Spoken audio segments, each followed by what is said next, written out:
Hello, everybody. Welcome to the MTG Place podcast. I'm your host, Corey, and joined with me, as always, is James. How's it going, James? Hey, everybody. Doing good here. Did you watch any football this weekend? Well, I didn't watch it, but I heard there was quite a Vikings game. Yeah, the Vikings dominated the Packers. Oops. Sorry, Wisconsin people. So today we're going to do the Dominaria set review. But before we get into that, we're going to say our sponsors here. So the first one is Zencastr. It's an all-in-one podcast production suite that gives you studio-quality audio and video without needing all the technical know-how. Records each guest locally, then uploads crystal-clear audio and video right into the suite so you have high-quality raw materials to work with. Also, if you want to sign up for a pro account, you can get a 14 days trial. And if you want to get a discount for 30% off, use zen.ai / the MTG Place is the code. We also have a TCG Player affiliate link. If you want to buy any of these cards we're going to talk about, you can find that on mtgplace.net. It's our website. Also on the website is a link to our Patreon, which is the final way you can support us. You can support us directly through there, play games with us, hang out in Discord, all that. So yeah, that's all the ways there. And so today we're getting into Dominaria United. Excited for this set, James? Yeah, this set looks really fun, honestly. So, I mean, again, we're going back to the old school stuff here, basically. So, very excited to see what this brings us to. Yeah, and some of the Phyrexians are coming back too, and all that. We finally get to see the new Alish Norn. Finally. Definitely excited about that. So we are going to jump right in here. We're going to do rares and mythics from the main set first here, and it's only going to be rares and mythics. We're not going to talk about commons or uncommons because that would take forever. We'd be here all night. Yeah, we're going to go in Wooburg order. So first up's going to be white. If you want to start us off. All right, our first card of the set is Anointed Peacekeeper. It is 2 and a white for a 3/3 human cleric creature with vigilance. And then it also has, as it enters the battlefield, look at an opponent's hand, then choose any card name. Spells your opponent's cast with a chosen name cost 2 more to cast. Activated abilities of sources with a chosen name cost 2 more to activate unless they're mana abilities. That seems a little dirty.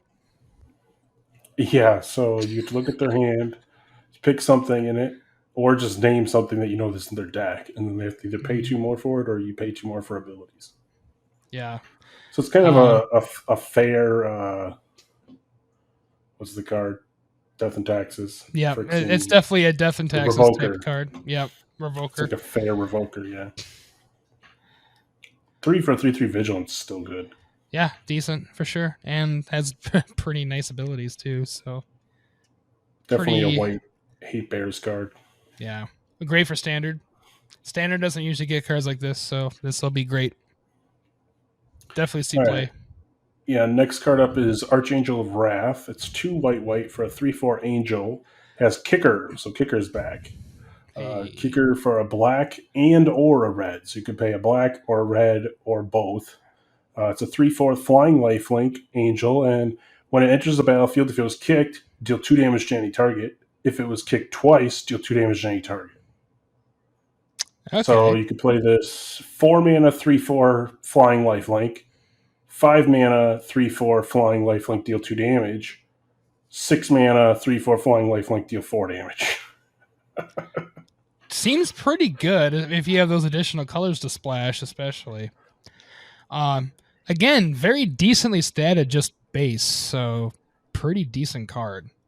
Yeah, this is a house in draft. Commander, God, yeah. Commander, you got to be playing a Mardu deck, unfortunately. Yeah. It doesn't just go into the white color identity, which is unfortunate, but very, very good.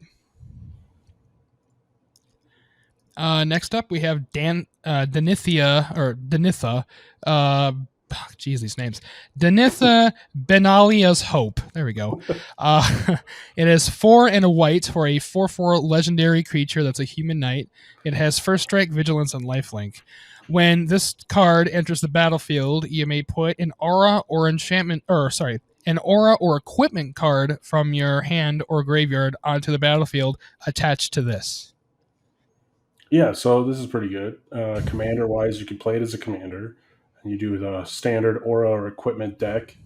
Yep. You're going to put it in all those like Boros decks that do that, or you're going to, if you play it by yourself, it's going to be like a mono white version. You can also play it as an enchantment deck. Yeah. And 5 for a 4/4 first strike vigilance lifelink's pretty good too. Yeah, these cards are very nicely statted for sure. This would be great in like a weapons deck or something in Commander for sure. And just an enchantment wins deck and like, standard, because I'm sure there'll be plenty of enchantments to support this. Next up, we have the first of a cycle of these. They're the defilers. So this is the defiler of faith. It's 3 white for a 5/5 Phyrexian human with vigilance. As an additional cost to cast white permanent spells, you may pay 2 life. Those spells cost 1 white less to cast if you paid life this way. This effect only reduces the amount of white mana you pay. And whenever you cast a white permanent spell, create a 1/1 white soldier creature token. So it turns 1 white for 1 white mana on all of your permanents can be paid with Phyrexian, basically. So it turns it into Phyrexian. Yeah. Yep. That's cool. And then whenever you cast white permanents, you get a 1/1. Decent creature generator. It's pretty good. Mana resource, sick. 5/5 vigilance for 5, not bad. Yeah, you can only pay the 2 life once per spell though. Right. Because of the way it's working. And only once if it has the a white color identity, basically. So right. But yeah, nice effects, definitely, on this. Next up, we have Guardian of New Banalia. It is 1 and white for a 2/2 human soldier creature with enlist, which I believe is a new keyword. Yep. So enlist is, as this creature attacks, you may tap a non-attacking creature you control without summoning sickness. When you do, add its power to this creature's until end of turn. All right, so you just basically tap all your. It's almost like Exalted in a way, except you tap stuff. So when you attack, you tap another creature that you're not going to attack with. Yeah. That doesn't have summoning sickness. But it adds the power though, which is pretty sick. And it adds the power to it. So if you have like a 6/6, you could make this an 8/2. Yeah, that's awesome. Okay, it also has whenever Guardian of New Banalia enlists a creature, scry 2, that's sick, and then discard a card, Guardian of New Banalia gains indestructible until end of turn, tap it. Yeah, so this card, because it only costs 2 mana, is busted in draft. Like in limited. Yeah. This card is busted because every single time you attack, you just tap like your 1/1 token or something you have sitting around just to enlist it, just to get the scry 2. So you're scrying 2 every single time you attack. And then if they were trying to blow it up, you just discard the worst card in your hand to give it indestructible. Yeah. It's like, it almost has like top protection, basically. Like, in a way. Yeah, because you're scrying 2 basically every time you attack. Mm-hmm. And then it can protect itself as long as you have cards in your hand. Right, as long as you're not like discarding stuff or something. Yeah, this card is really good just across the board. It's cheap. Yeah, it has a ton of effects. Like, holy crap. Definitely busted. And this will be played in almost any deck that has white, I feel. Yeah, it's super good. Next up, we got Leyline Binding. It's 5 and a white for an enchantment with flash. It has Domain, which is a keyword that's returning. This spell costs 1 less to cast for each basic land type among lands you control. When Leyline Binding enters the battlefield, exile target non-land permanent an opponent controls until Leyline Binding leaves the battlefield. So it's like a O-Ring with flash. Right. But if you play it in a 5-color deck and have all the basic land types, it only costs 1. That's pretty good. It's nice to note that in this set, there's actually uncommon tap lands that are both land types, so they're fetchable. and it counts both Ooh. land types. Ooh, that's So nice. there is Okay. like uncommon like gates basically that are both land types that come in tapped. That's pretty cool. So you Yeah, could play those too. basically Oblivion Ring that costs 1 that also is an instant basically is very good. Right, but are you going If to you're play playing all this? 5 colors. Yeah, but are you going to play this outside of a 5 color deck? Like, because if you're, let's say you're playing a 3 color deck, would you play this as just a flash O ring? I mean, it basically is the same cost of it. Like that wouldn't be terrible, but it wouldn't be as good for sure. Right. Like, I would probably want Yeah. 4 or 5 colors. 3 colors is like maybe. Mm-hmm. Yeah. Under that is not worth it for Right. sure. All right. Next up we have Sarah Paragon. It is two white for a 3/4 angel creature with flying. Once during each of your turns, you may play a land from your graveyard or cast a permanent spell with mana value 3 or less from your graveyard. If you do, it gains when this permanent is put into a graveyard from the battlefield, exile it, and you gain 2 life. So this is like mini Luris, Yeah. bigger Luris, or mini Sun Titan. Yeah. Yeah. A Basically. 3/4 flying angel. You get to play something every turn. I Although mean, it does get exiled if it goes to the graveyard, but you gain 2 life out of it too. right, which is So not it's your bad. replay. Being able to replay lands though is cool. Yeah, it's always nice. I mean, that was always what was nice about Sun Titan is just getting lands, or it's just any kind of value like that's always good for It's a sure. sweet angel. Yeah. Next up, we got Sarah Redeemer, 3 white for a 2/4 angel soldier with flying. Whenever another creature with power 2 or less enters the battlefield under your control, put 2/1/1 counters on that creature. Ooh. So that's kind of like if you're playing a Mentor the Meat type deck, you probably play this. So every time something power 2 or less enters, it's getting 2/1/1s, and that's at least a power 3. Could Yeah, be power 4. and if you're playing it with Mentor, then you're also drawing cards, so it's also a nice little combination. Yeah, great for like white weenie kind of style deck. And then yeah, this will definitely see. I would think this would definitely see play in some standard deck. I would think so. Very useful. Very much what white likes to do. So. Yep. Next up we have Temporary Lockdown. It is 1 white for an enchantment. When Temporary Lockdown enters the battlefield, exile each non-land permanent with mana value 2 or less until Temporary Lockdown leaves the battlefield. Yeah, so Okay. High O-Ring, everything tokens. mana value 2 or less. Yeah, it kills all tokens. Commander, it's going to hit like, everyone's Sol Ring and Mana Rocks. Yeah, all the mana rocks die. It's a big oof. I mean, until they blow this up with like a removal, but Right, which will obviously happen. so but. it's like an O-Ring for 2 or less. It's could be good. I don't know. It's kind of a sideboard card. Yeah, For constructed. I feel like the fact that it's global basically makes it pretty decent. And only costs 3. It does suck that it It's hits not your bad. things, but you could build to not. Yeah, you can build around that.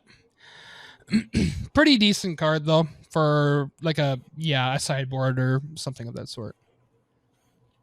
The next up is Urza Assembles the Titans.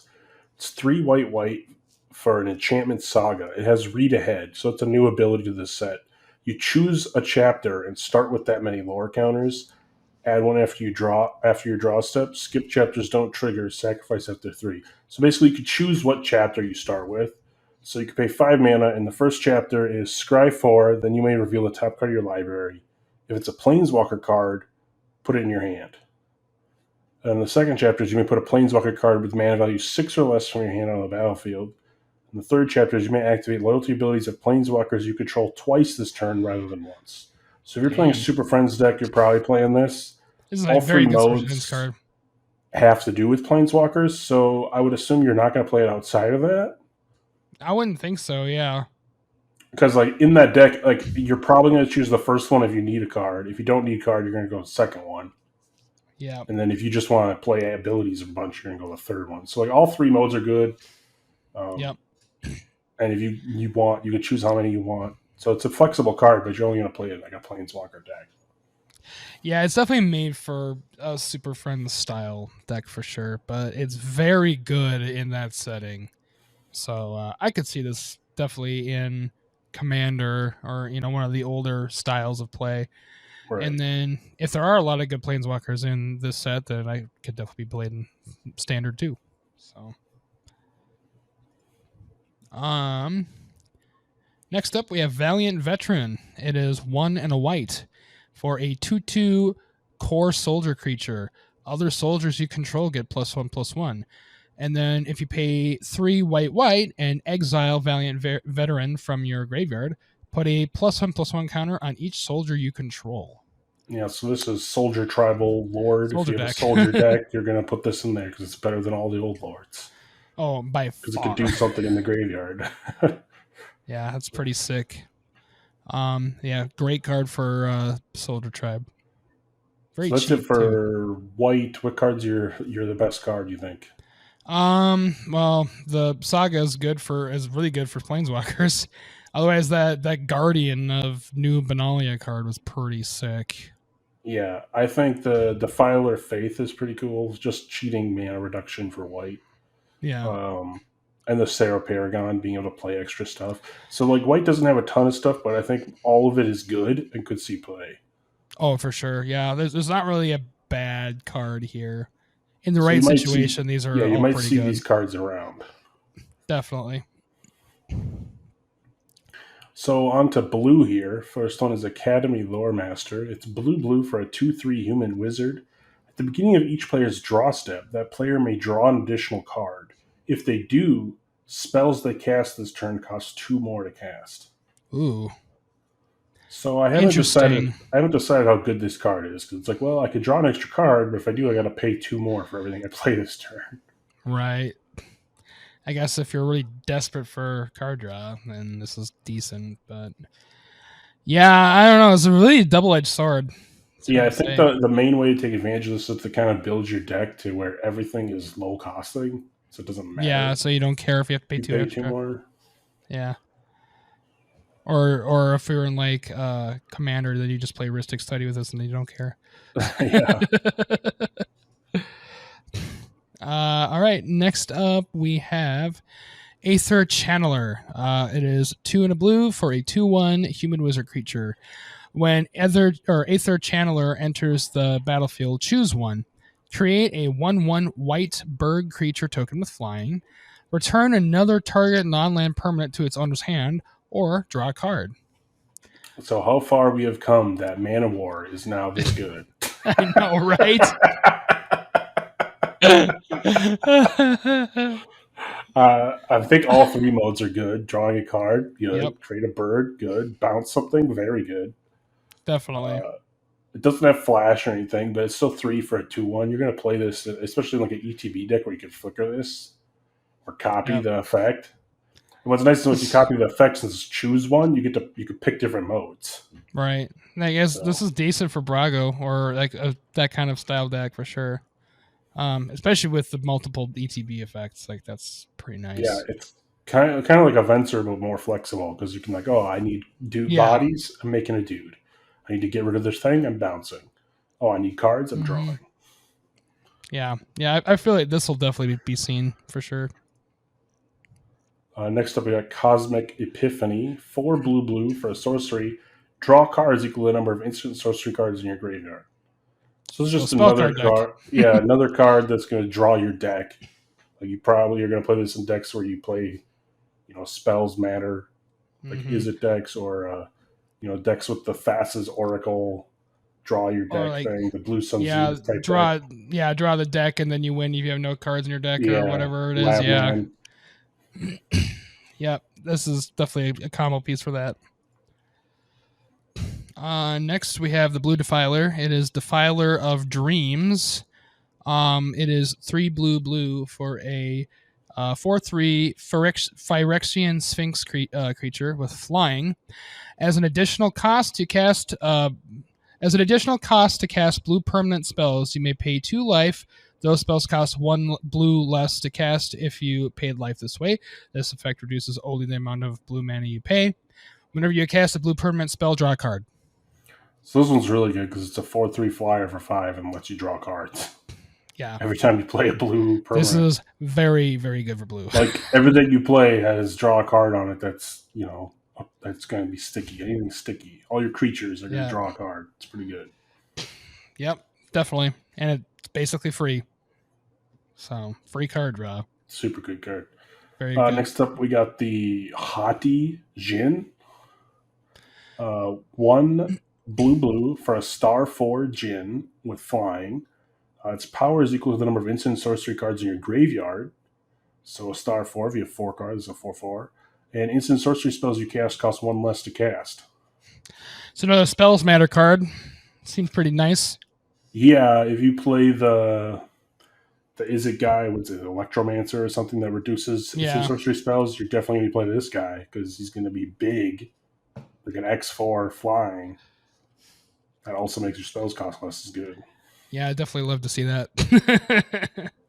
Yeah, this can get huge in the right kind of deck and just basically be a win con on its own. Just deal like 20 damage to somebody.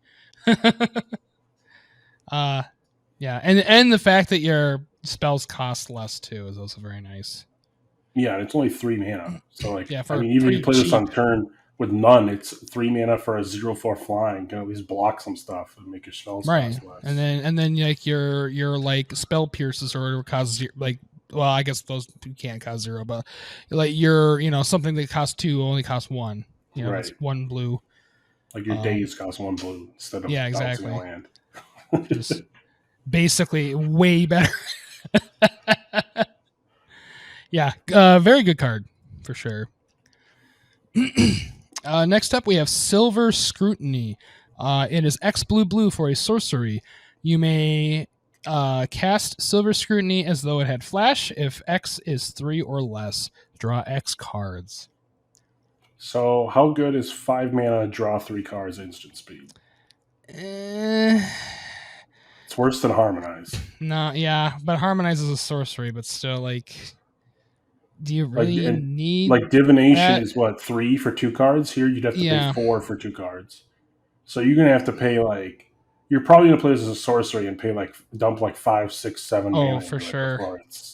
Well, and then there's better cards like Mind Spring is just X blue, isn't it? Yeah, basically. Yeah, right. Yeah. So like X blue or even Blue Sun is better because it shuffles in. Yeah, it shuffles. Yeah, this maybe there's a specific like Storm maybe where you want to draw as an instant. But outside of that, I don't know if it matters that much. Where the cost is really relevant. I mean, unless you're playing a deck, there's already so many of these effects in Magic, you probably don't need this one. Yeah, there's better ones in older sets. Unless for some reason you have to have the instant speed draw, then sure, But outside of that, yeah, it's kind of expensive. Next up, we got Sphinx of Clear Skies. It's 3 blue for a 5/5 Sphinx with flying and ward 2. It has domain. Whenever Sphinx of Clear Skies deals combat damage to a player, reveal the top X cards of your library, where X is the number of basic land types among lands you control. An opponent separates those cards into 2 piles. Put 1 pile into your hand and the other in your graveyard. Piles can be empty. So okay, you'd want at least 2 for this to be draw a card. Yeah. Or 2 cards if your opponent goes 0 and 2, but most times they do 1 and 1 in that scenario. So you'd want at least a 2-color deck to play this. You're probably not going to play this in 1 because, well, I guess you still draw a card in 1, right? Because you'd have to choose 0 and 1. You just gotta you can choose 0. So you could play it in mono blue and it's draw 1 card. Yeah. Which isn't bad. It's still a cantrip, basically. Yeah, so worst case, it's 5 for a 5/5 flying, ward 2, draw a card and you deal damage. Best case, it's draw up to 5. 5, yeah. Or look at 5 cards and pick your best ones. In a 5-color deck, this seems pretty good. Yeah, it seems really good in a 5-color deck. Mm-hmm. In a mono, it's still okay because it's still got you might consider playing it.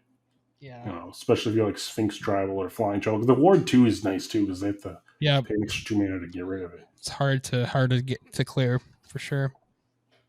Yeah, honestly, pretty decent. But yeah, in the right deck, this is really good. Yep. All right, we got the Blue Saga next. It's the phasing of Zalfir. It has read ahead just like the other one did. So you choose a chapter and start with that many lore counters. Add one after you draw a step. Skip chapters don't trigger. Sacrifice after 3. So we got chapters 1 and 2 are another target non-land permanent phases out. It can't phase in for as long as you control the phasing of Zalfir. And then chapter 3 is destroy all creatures. For each creature destroyed this way, its controller creates a 2/2 black Phyrexian creature token. So basically you are setting up for a big board clear here, is what it looks like. Yeah, and it's 2 blue. It's the mana cost. So it's 4 mana, so it's like a board wipe. So you could pay 4 mana, board wipe. Everyone gets a 2. All their creatures become 2/2. So it's kind of like the blue board wipe, right? Right. Blue, most of blue's board wipes either bounce or leave creatures behind. If you play the other 2 modes, your opponents can see it coming, but you can save your 2 best things because it doesn't phase back in until after this card's gone. So it'll blow up the board with them phased out, and then they'll phase in the next turn. So So it's a flexible board clear, which is nice. Definitely nice for blue. Yeah, I think it's okay for Commander because especially great for if Commander. you have a way to get rid of the 2/2 tokens after or something. Yeah, or if you just don't care that they have 2/2s, because blue doesn't have a lot of cheap cards that do something like this. No, when I think of cards like this, they have Cyclonic Rift, which costs way more than 4. Yeah, most of them. I think the cheapest one I can think of is 5 to bounce all creatures. That's Evacuation, I think. Yeah. Yeah. So 4 mana is pretty cheap for that effect. Yeah, pretty nice for sure. Next up, we got Vesuvian Duplimancy, 3 and a blue for an enchantment. Whenever you cast a spell that targets only a single artifact or a creature you control, create a token that's a copy of that artifact or creature, except it's not legendary. So I play a pump spell on my dude, I get a copy of it. Yeah. It's pretty good. Yeah, it's not bad. In a blue creature based deck. I put a aura on my dude. It's gonna copy it. I mean, you can play in artifacts too. Yeah, or artifacts. You're probably it's a really good in artifacts. I think if you have cards like Twiddle and stuff that untap target permanent. Yeah. So then you're untapping your permanent and making a copy of it. That's good. Untap my Sol Ring, make another Sol Ring. Yeah, that seems busted. And it works on legendary too. So it's untap. Yeah. I'm trying to think of a legendary artifact. It's hard to think of one. They're definitely out there. There's a lot out there though. This in the right kind of deck, this can be really, really good. Especially if it's win cons. Especially if you're playing a clone deck or something. I mean, just copying legendary things is always good because the reason they're legendary is they don't want you to have more than one in play. Yep. This gets around that. More than one of that in play is good. Definitely. Right. Next up, we have Vidalian Hex Catcher. It is 1 blue for a 1/1 Merfolk Wizard creature with flash. Other Merfolk you control get +1/+1. Sacrifice a Merfolk. Counter a target non-creature spell unless its controller pays 1. So, Merfolk Tribal. Yeah, super good Merfolk Tribal. Outside of that, probably not playing it. Probably not. Merfolk Tribal, this might be one of the better cards. Yeah, it's very good if you have the support for it. Next up, we got another Merfolk. It's Vidalian Mindsinger. 1 blue for a 2/2 Merfolk Wizard with kicker, 1 in a red and/or 1 in a green. And then it enters the battlefield with 2/1 counters on it for each time it was kicked. And when it enters the battlefield, gain control of target creature with power less than it for as long as you control this creature. Yep. So this is the typical I play something, I gain control of something as long as it's in play. 3 for a 2/2, gain control of a 1/1. Yeah. Or 5 for a 4/4, gain control of 3 or less. Because it has to be less than. Yeah, less than. Yeah. Or 7 for a 3, 6/6, get something 5 or less. It's not It's bad. not bad. Yeah. You got to play it in a 3-color deck. Definitely have to play, and you have to play it like in the right situation. I feel. I feel like it's okay. It's an okay card. It's decent. Because I mean, most of the time you're going to gain control of their problematic thing, and then they're just going to kill this. Yeah. Just going to draw a removal spell to it. Just get rid of a removal card. So blue, what do you think about blue in general? Blue's got some decent stuff. I feel like blue's a little more situational though than white was. Yeah, I feel, in my opinion, blue's got like maybe 3 cards that are pretty good, and then the rest are kind of like just meh. Yeah. Like the Channeler can be really good. The Djinn can be really good. The Defiler's good. The Defiler's really good. And then the rest are could be good too. The rest are like okay, I guess. Yeah. Yeah. I'd probably give the best card is probably the Defiler or the duplicate thing or the Sphinx. Yeah.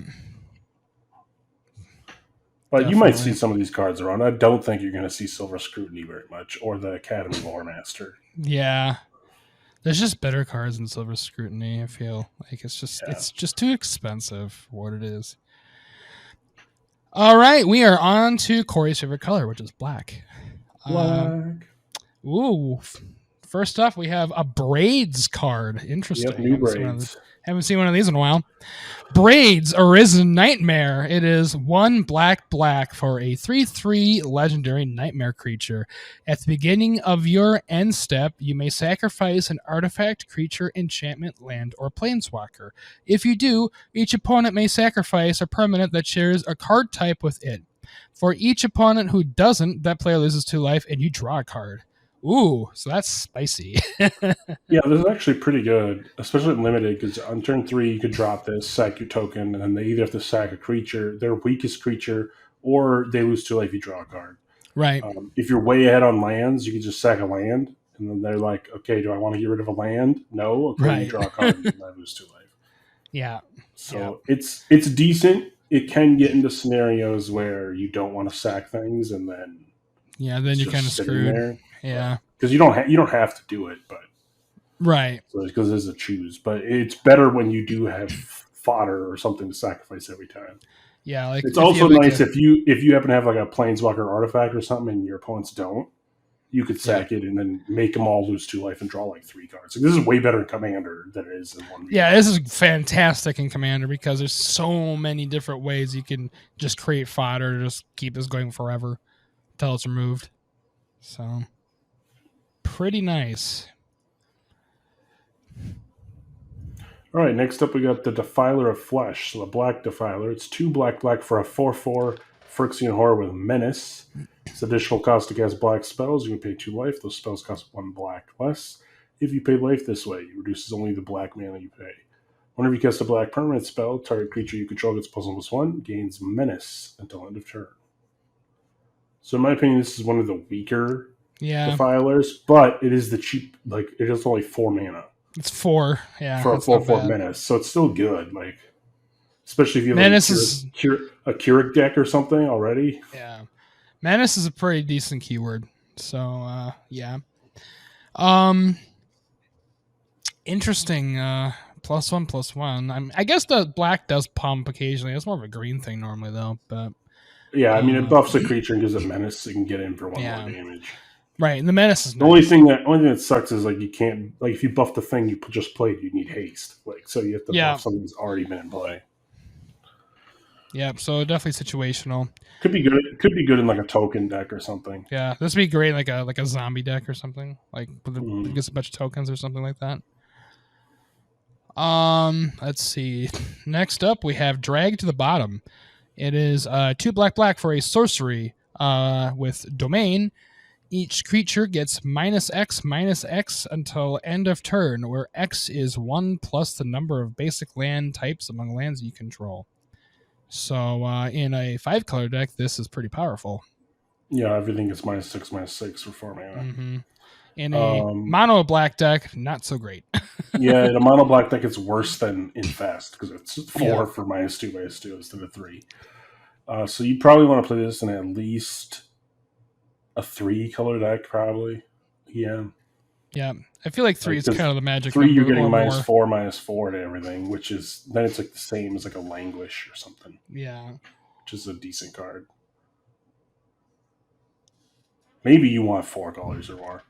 It's an okay card. I don't know. It kind of sucks because like if you're missing a land type in a 5-color deck, you might, it won't be necessarily as good as you want. Like you could just play Damnation instead of this. Exactly. Yeah, just destroy everything. But this does get rid of, like this will exile things, indestructible things or something. So, all right. Next up, we have Evolved Sleeper, which I can tell you is a house in Limited, and I play it in Standard. Just look at all of that for the mana cost. 1. Yeah. So it's one black for a 1/1 human, and then it has like kind of the old school level up thing, but you can play it as instant speed. So it's 1 black, becomes a human cleric with power and toughness 2/2, and then 1 and a black if it's a cleric. So you use the first one, you put a death touch counter on it, and it becomes a 3/3. So then it becomes a 3/3 death touch, and then 1 black if it's already a Phyrexian, which means you paid the second one. Put a +1/+1 counter on it, draw a card, lose a life. And that last mode you can use infinite times because it's already a Phyrexian. Yeah, that seems really, really good. Yeah, so dump this card is good because it's just 1 for a 1/1, and all your extra mana is going to go into making this better. Yep. Like so, you got 1 for 1/1, and then 2 for a 2/2, and then 4 for a 3/3 death touch, which is really good. And then once you pay the other 3, then it's a 4/4 death touch with draw a card. Yeah. So it's really good to spend all your excess mana into it. Yeah. I play 4 of them in my standard deck right now. I'm playing that and the next card we're going to talk about in there. Yeah, this card is just, especially in like draft or sealed or something like that. Like this is a very good card. And if you have something where clerics or humans or Phyrexian tribal matters, this counts as all of those. Right. So, all right. Our next card, no one has ever seen ever. It's Liliana the Veil. Yeah, reprint of Liliana the Veil. Liliana the Veil is standard. This is the card I'm playing a bunch of in my standard deck too. I'm playing mono black, and I haven't lost with it yet. It's super good. Yeah. I wonder why. Maybe because if those of you who haven't played since Innistrad, this is what it does. It's 1 black for a legendary planeswalker named Liliana with 3 tokens. +1. Yeah, thank you. I forgot the word. 3 loyalty tokens. +1. Each player discards a card. -2. Target player sacrifices a creature. -6. Separate all permanents target player controls into 2 piles. That player sacrifices all permanents in the pile of their choice.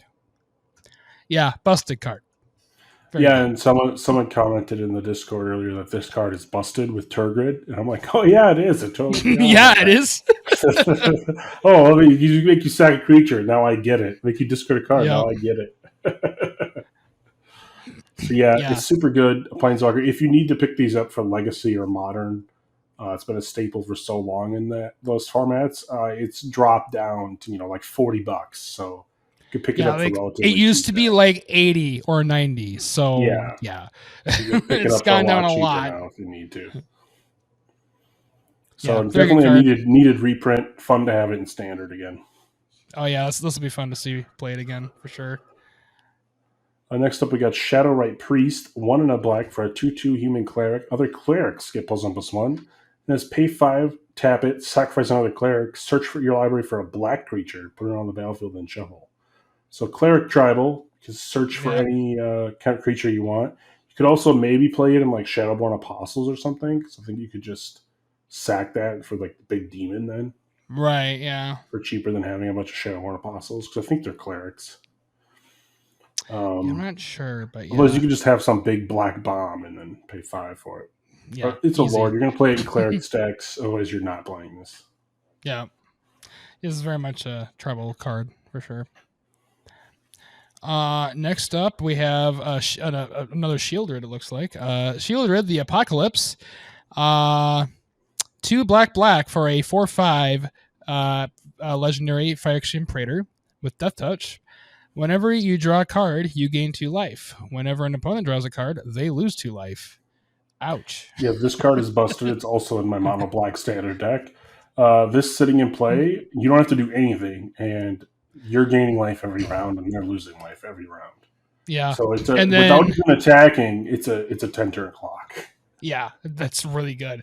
And then if you have like, if you make like a blue black deck and then like make them draw cards or something like Right, or you could put this in so like much life. if you put this in like Nekusar.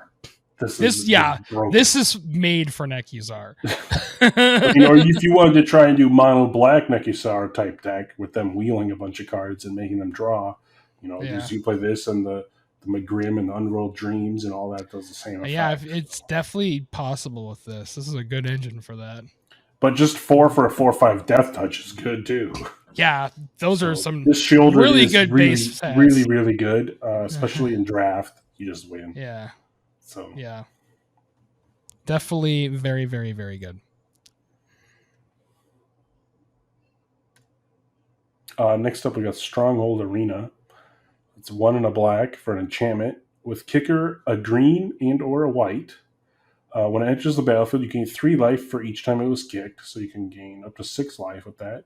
Whenever one or more creatures you control deal combat damage to a player, you may reveal the top card of your library and put it into your hand.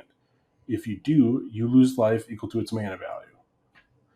So this card is pretty good. You really don't it doesn't really matter about the life, in my opinion. I think you're going to play it more if you're in an attack deck where you want to hit them and then draw cards, but you're going to lose life. So you like Bob every time you hit somebody. Yeah.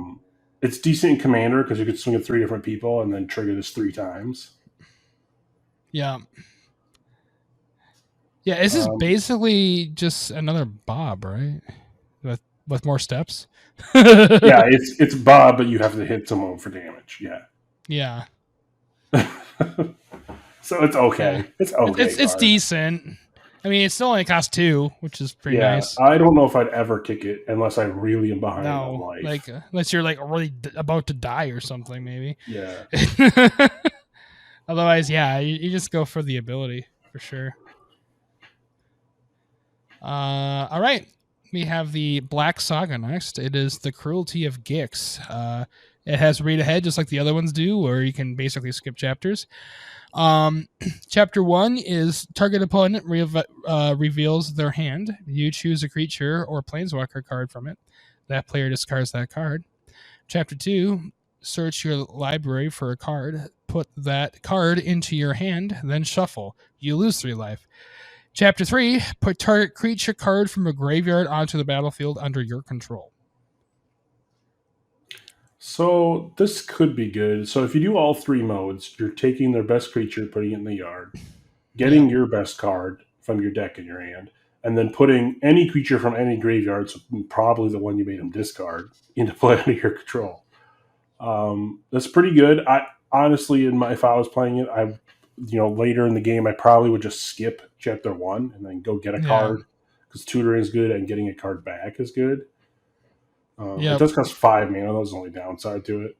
Yeah, it does cost a lot. But you would play, 4 mana, bring back a creature, and you would play Diabolic Tutor, possibly. Right. So it 5 mana for both effects, it kind of evens out. Right. Not the best saga. Well, that's the thing. Yeah, you never know. Not the best saga, but it's okay for what it does. I don't know if I'd ever just 5 get a creature back unless I really needed it. Yeah, you're like behind if you're doing that. So it's a decent card.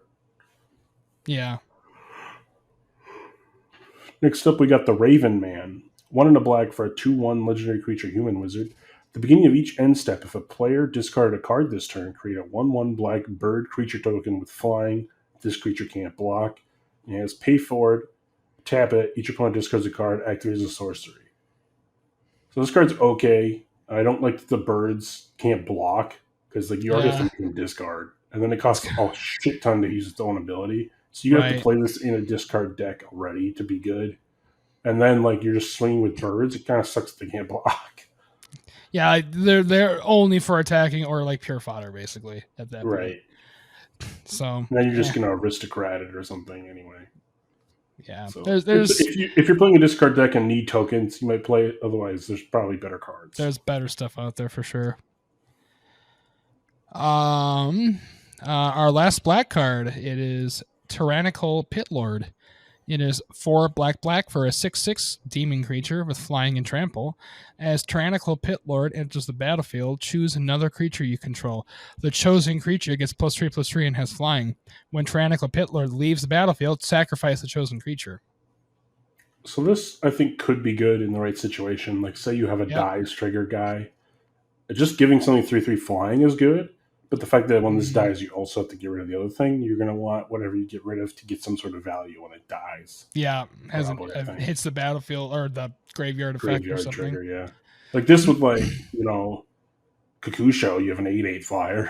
I mean, Yeah, that's really good. Anyway, but then you want it to die in the first place because then you gain and they lose. So it's all right. I don't know how great it is because it does cost 6. It is a 6/6 flying trample for 6 though. It's good. yeah, the stats aren't bad, but 6 is a lot of mana though.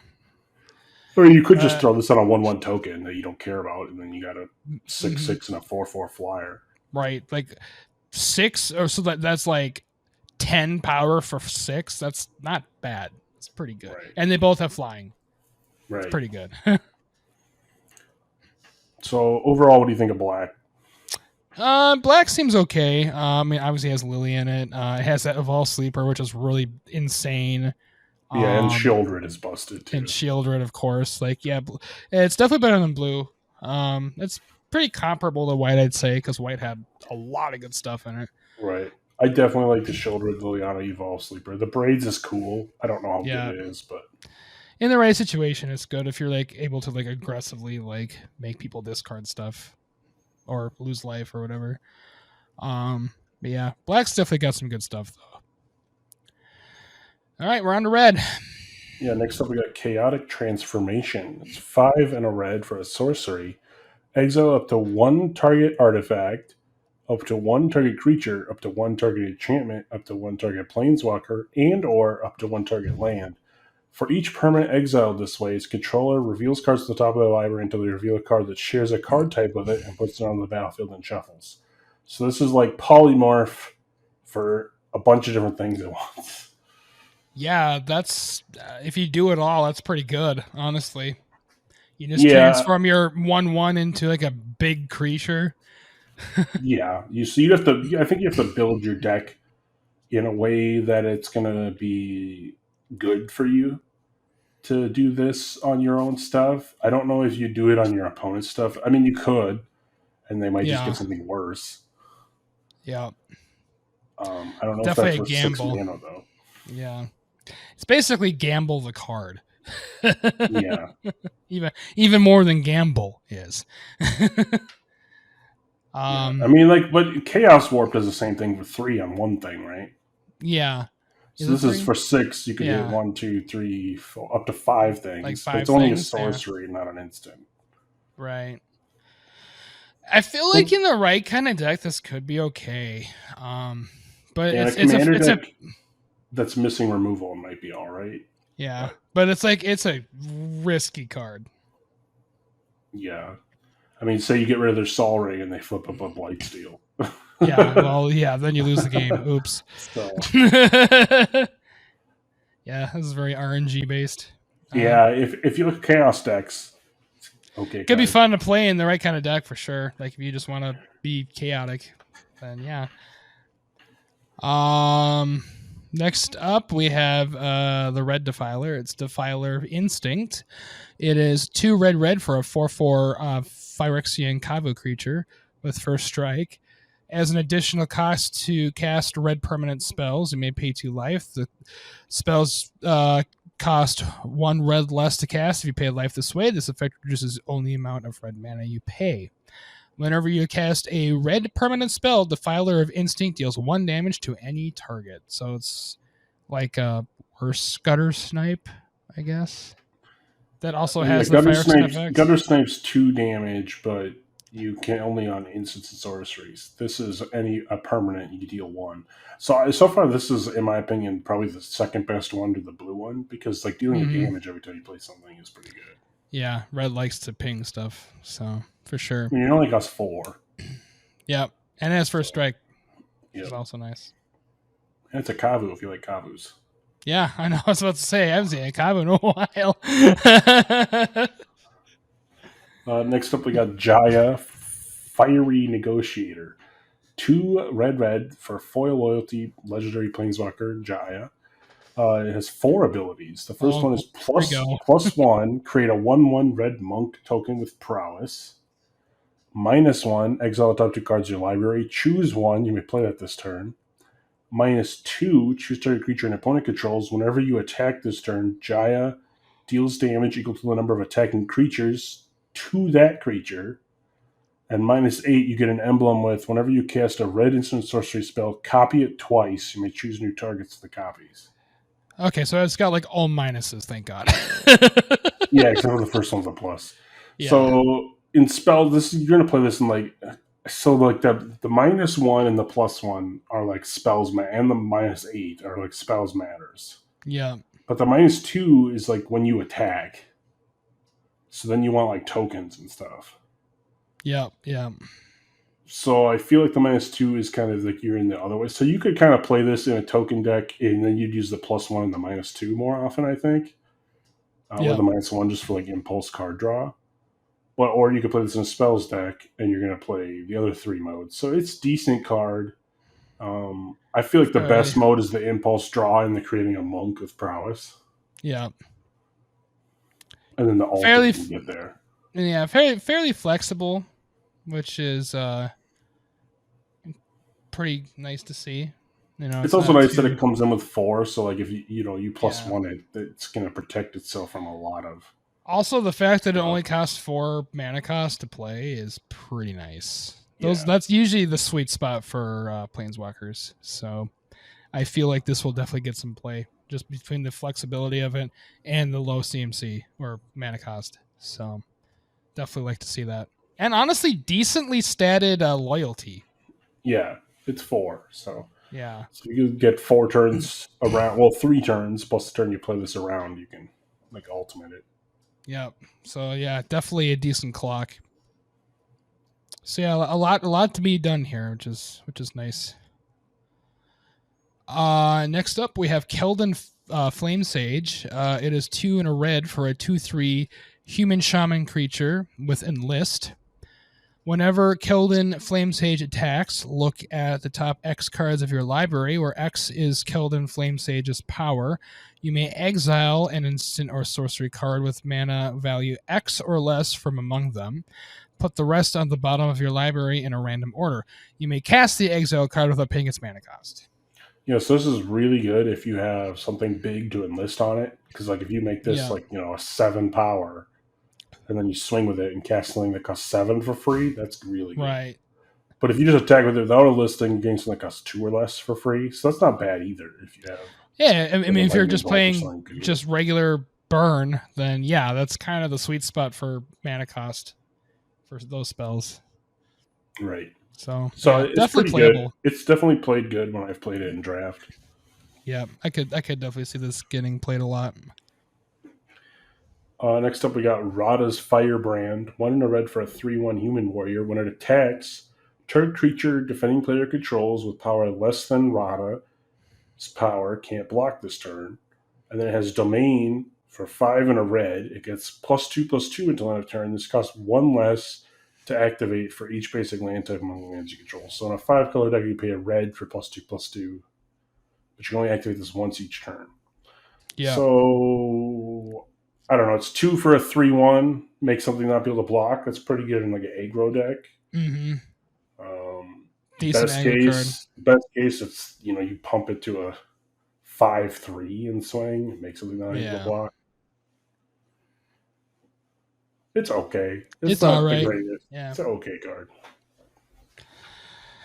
In a 5-color deck, sure, it's better, I guess, but it's just +2/+2. Like and Yeah, it's only until end of turn too. Like like it's I not a still think you huge play deal. this. Play this in mono red and 2 for a 3/1 Yeah. that makes weaker stuff not I happen. feel like you rarely even use the domain ability. You probably are Right. just using the main card ability. Yeah. Because that's very much an aggro thing, and that's what this really seems to be catering to. So, yeah, don't even bother domain on this one. That's what I would say too. Yeah, for sure. Next up, we have Ragefire Hellkite. It is 4 red for a 5/3 dragon creature with flying. Whenever Ragefire Hellkite attacks, you may sacrifice another creature. If you do, Ragefire Hellkite gains double strike until end of turn. So that becomes a 10/3. Yeah, double strike is good. I don't know if I need to pay 6 mana for a 5/3 flying dragon that does that though, because like I could just if you're playing green red with dragons, you could just play a Tarka. It gives all your dragons double strike for the same mana cost. And that's everything. Yeah, if you're playing like mono red, it could be good. Just to gain double strike by sacking things. Or if you need a sack outlet, it could be good. I think it's a medium dragon card. Yeah, it's okay. I mean, there's obviously better dragons in this one. This is definitely a weaker double strike dragon. is good, so you can get in for 10. Yeah, I mean, hitting for 10, like that's a 2-turn clock if they can't deal with it. Like, right. Yeah, it's pretty good. But outside of that, like it's boltable, man. I mean, come on. And it costs 6 to play it. Yeah, I think high CMC. It would have been way better if it was side creature against double strike and indestructible. That would be better. Oh yeah, or something like that. But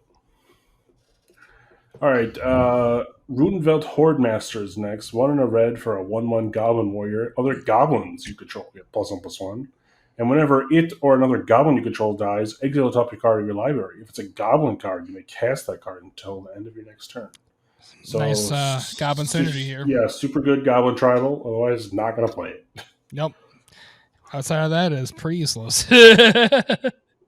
But in that deck, very, very good for sure. Next up, we have... Come on.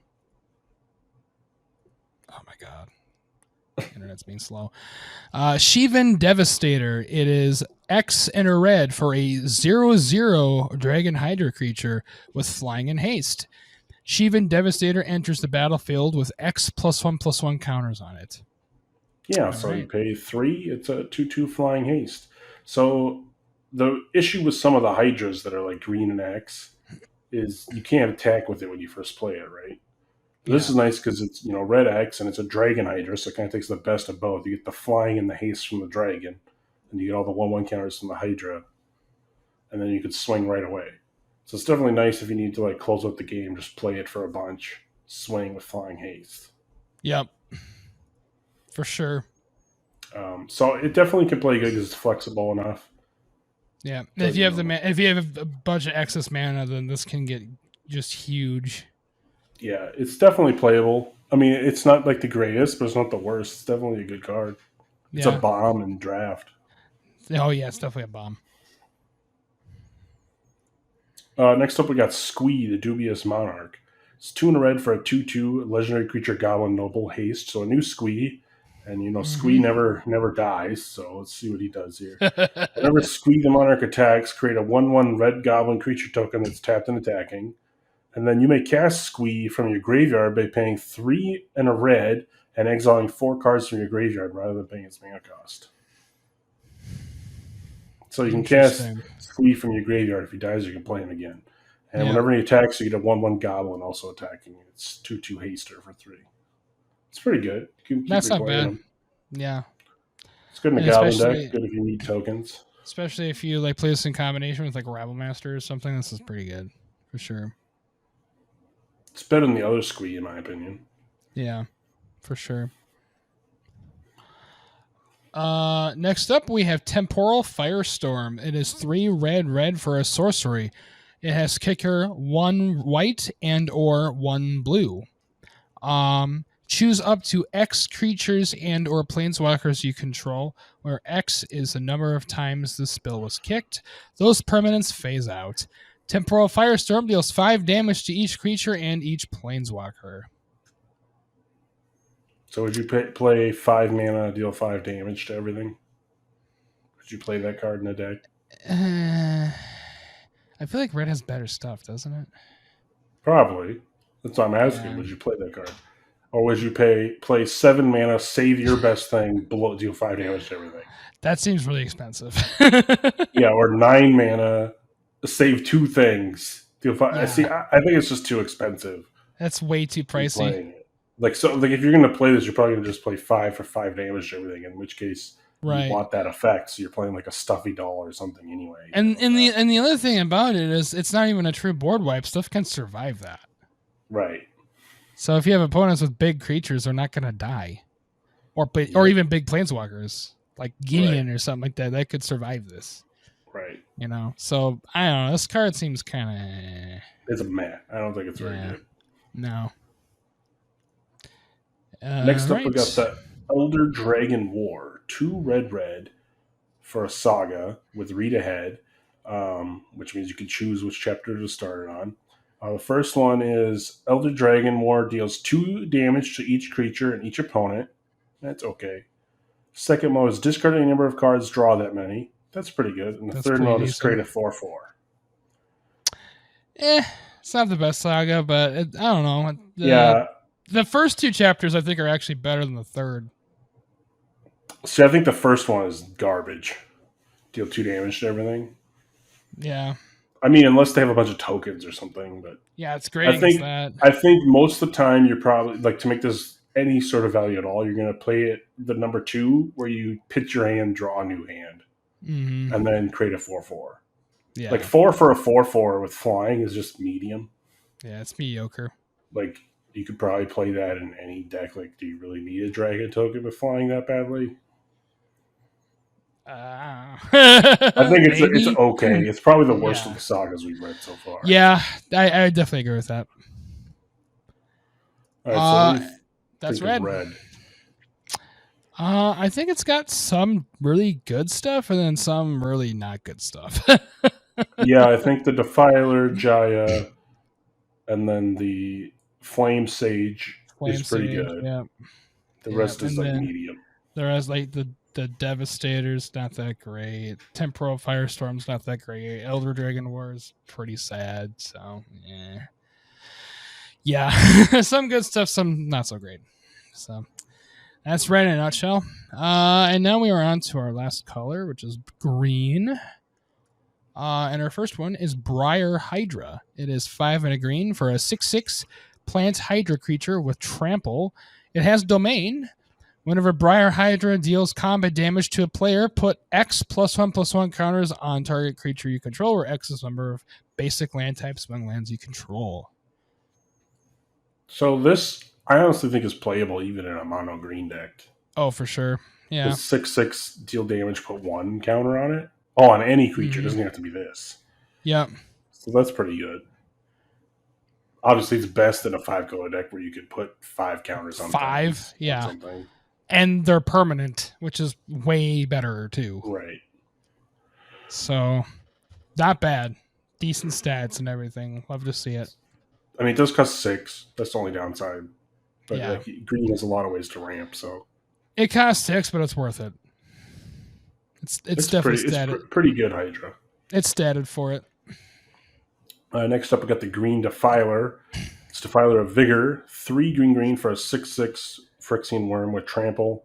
It's additional cost. You may pay 2 life. The spell costs a green less for each. If you paid life this way, this effect reduces the amount of green mana you pay. When you cast a green permanent spell, put a 1/1 counter on each creature you control. Boom. Best one. Seems very good. Right, like I put this for 5 for a 6/6 Trampler. That's already good. Now I can play my Llanowar Elves for 2 life and put a 1/1 counter on every single one of my creatures for that. That's super good. So good, yeah. Like I honestly think this one's the best one, and the blue one's probably the second best. Yes, drawing cards is definitely good too. But yeah, this green one, by the way, just wins your draft if you get it too. Yeah, like this every is time like you play this, you just win it. This is what green wants to do. It wants to play a bunch of creatures and pump them all up. This one card literally Does does all all of of that. that. And it makes your stuff cost less, which is And it also costs what green less. wants to do. And you ramp, and then it's like literally everything green does on a card. Like, oh, it's so good. Yeah. Yeah. OP, best card. Super good. 5 for a 6/6 with trample, by the way, just by itself. Yeah, That's really super good. Yeah. And it's a worm if you're playing worm tribal. Right. Next up, we have Herd Migration. It is 6 and a green for a sorcery with domain. Create a 3/3 green beast creature token for each basic land among types among lands you control. It has 2 and a green. Discard Herd Migration. Search your library for a basic land card. Reveal it. Put it into your hand. Then shuffle. You gain 3 life. So 7 mana, make 5 3/3s. Would you play that card? Probably not. I feel like there's better ones. Okay, 2 mana, search for a land, put it in your hand, gain 3 life. That's okay. Yeah, I mean, Rampant Growth is still better in my opinion. Because it puts it into play. But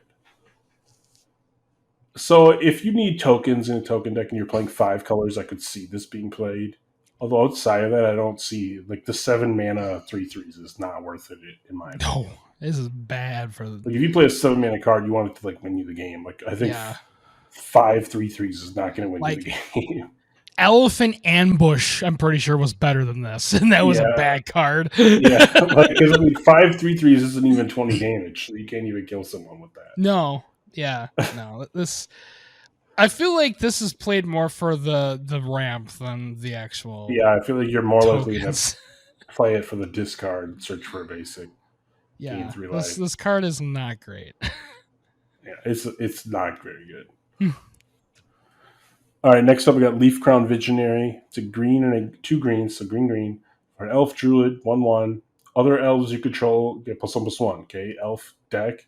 Whenever you cast an elf spell, you may pay a green. If you do, draw a card. Super godly elves. Really good for elves. Holy shit, that's good.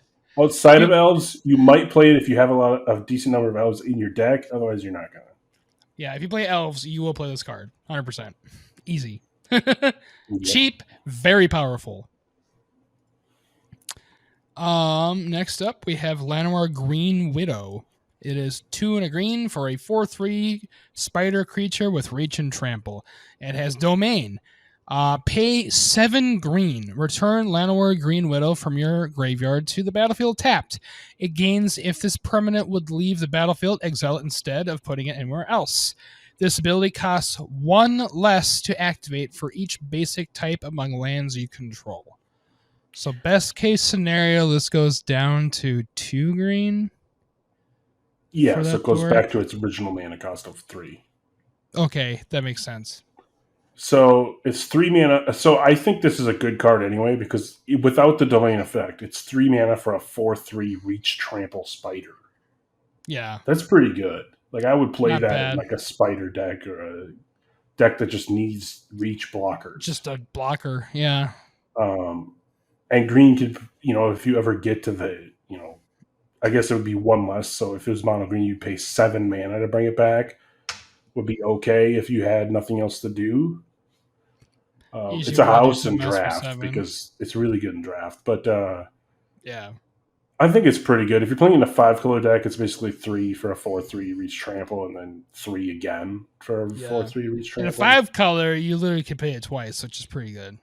Yeah, for sure. It's pretty good. I think 3 for a 4/3 reach trample is good. Oh yeah, the stats are definitely good for sure. Next up, we got Llanowar Loam Speaker. It's 1 and a green for a 1/3 elf druid. Tap, add a mana of any color. That's good. Tap, target land you control becomes a 3/3 elemental creature token with haste until end of turn. Still land, activate as a sorcery. So good. 2 mana. First of all, 2 mana for a 1/3 mana dork is good. That adds mana of any color. Very good. Like I can play that by itself. And then the ability to, if you don't need the mana, to make a 3/3 to swing for a round is pretty good. You just create a man land. So I think it's a pretty good mana dork. Yeah, definitely a good card. and it's harder. It's harder than normal to get rid of because usually they're like 1/1s or something like that. So definitely pretty nice stats, really, for what it is. So yeah, very decent, very good. Mouse, come back. Okay. Next up, we have Kyrian Beastcaller. It is 1 in the green for a 2/2 Dryad Warrior creature.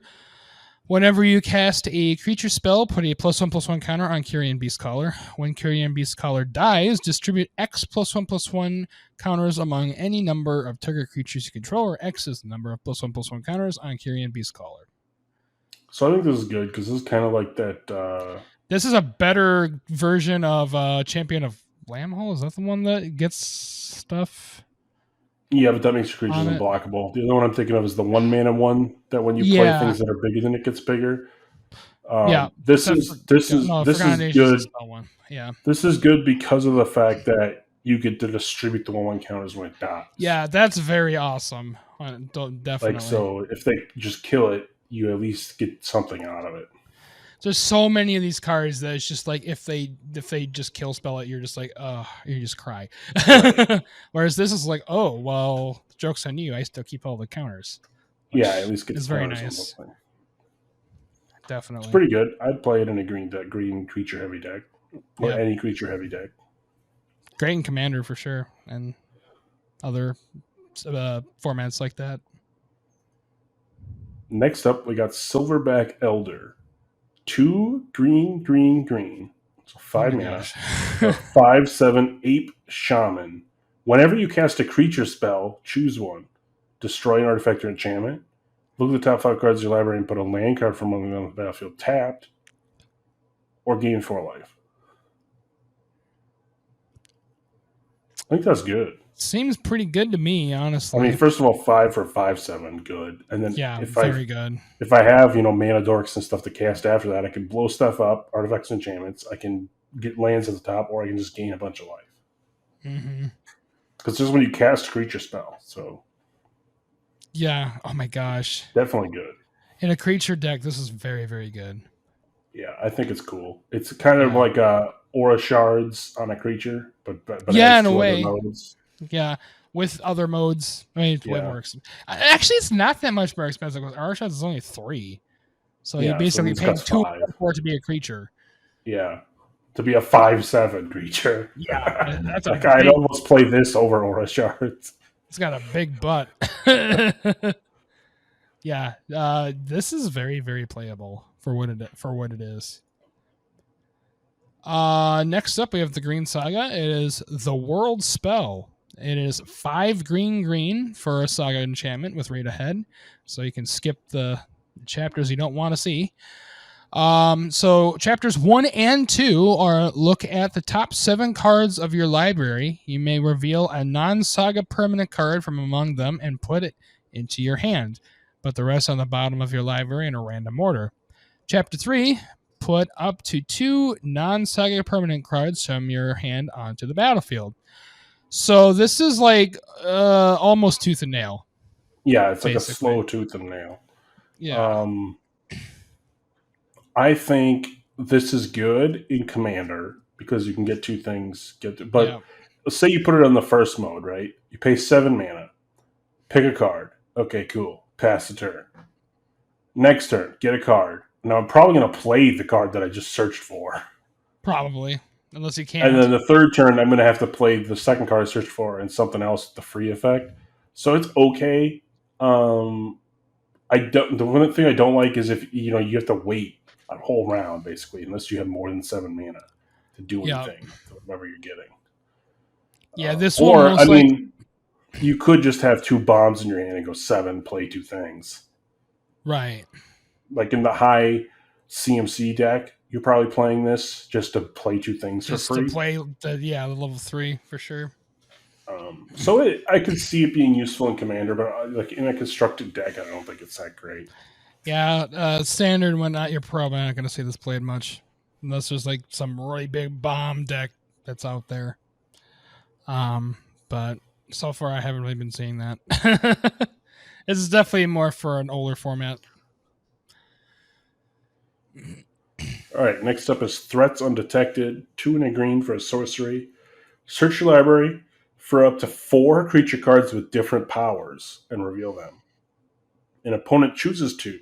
Shuffle the chosen 2 into your library and put the rest in your hand. So you play this, go find your 4 best creatures that have different powers. The opponent's going to take the best 2, put them in your deck, so you get the 3rd and 4th best creature in your deck for 3 mana. Yeah, that's not bad. It's not bad. Yeah, for It's 3. good in Commander, I think. Yeah, this is great It's for like Commander. 3 mana to draw 2.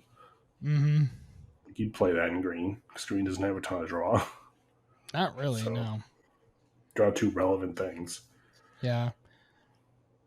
And Commander, this can be very, very busted, though. I don't know if it's that great in Constructed, because, like, okay, you choose 4 things and you're going to get 2 random things. In Draft, it's bad. Yeah. Like, it's just bad. You better have bombs if you're playing this. It's okay. It's okay because like you just get 2 things, but like if you don't have any, like a bunch of, like, even if you have 2 bombs, you need like 4 bombs for it to be like right to actually sweet. be good. I got some. Like, otherwise, you're gonna get your 2 wimpy things. Like, yeah. So it's a decent card for Commander, I think. For sure. All right, and the final green card is Urborg Lugerhorf. It is 1 green for a star 1+ star Lugerhorf creature. Oh my gosh. Kicker is blue and or black. As this enters the battlefield, mill 3 cards for each time it was kicked. This creature's power is equal to the number of creature cards in your graveyard, and its toughness is equal to that number +1. So it's kind of like it's funny because it's kind of like a Tarmogoyf, but for creatures in your graveyard. Yeah. I like it. I think if you're playing a graveyard shenanigans deck, like self-mill type deck in the Sultai colors, you probably play this because it's just 2 mana for a star, 1+ star.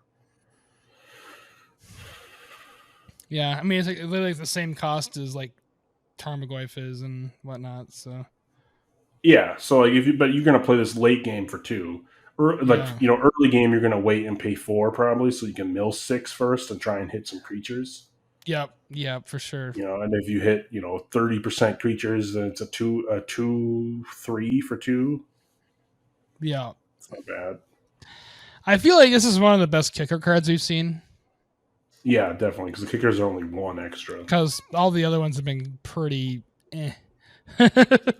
or just really expensive and not worth doing. So what do you think of green? I think green is really freaking good. Yeah, green kicks ass, which is like I'd probably play all of these cards in a certain deck, except for maybe that herd migration sucks. Yeah, that's the only one that's really not that good. All these other ones are pretty, at least in like the right setting, are very good.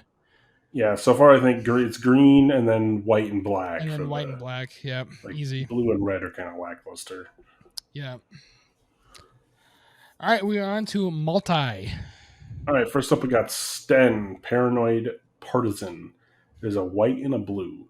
For a 2/2 legendary creature human wizard, as Sten enters the battlefield, choose a card type other than creature or land. So you could choose Planeswalker, Instant Sorcery, or Artifact.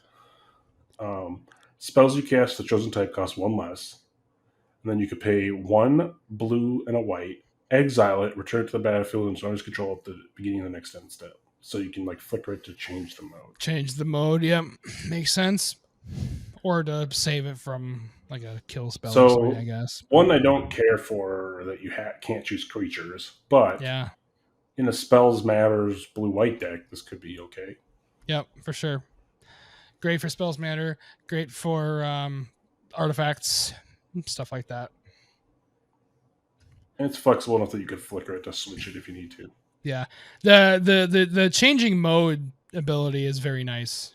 Makes it very flexible, which is pretty cool. Next up we have Airtie Resurrected. It is 2 blue-black for a 3/2 legendary Phyrexian human wizard creature with flash. When this enters the battlefield, choose up to 1. So you can choose both if you want, I guess. No, it's choose up to 1. So you pick one of the 2. Okay, never mind. Sorry. Or 0. Or yeah, if you really just want a 3/2, I guess. Counter target spell, activated ability, or triggered ability. Its controller draws a card.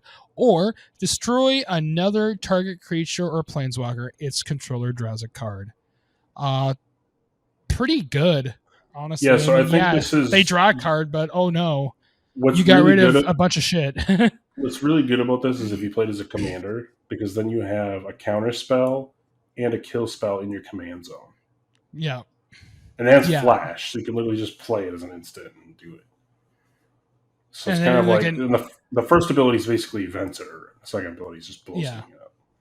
And like in an ETB Matters deck, this can be really nasty. Yeah. The only downside is because if it's in your command zone, your opponents can know you have it.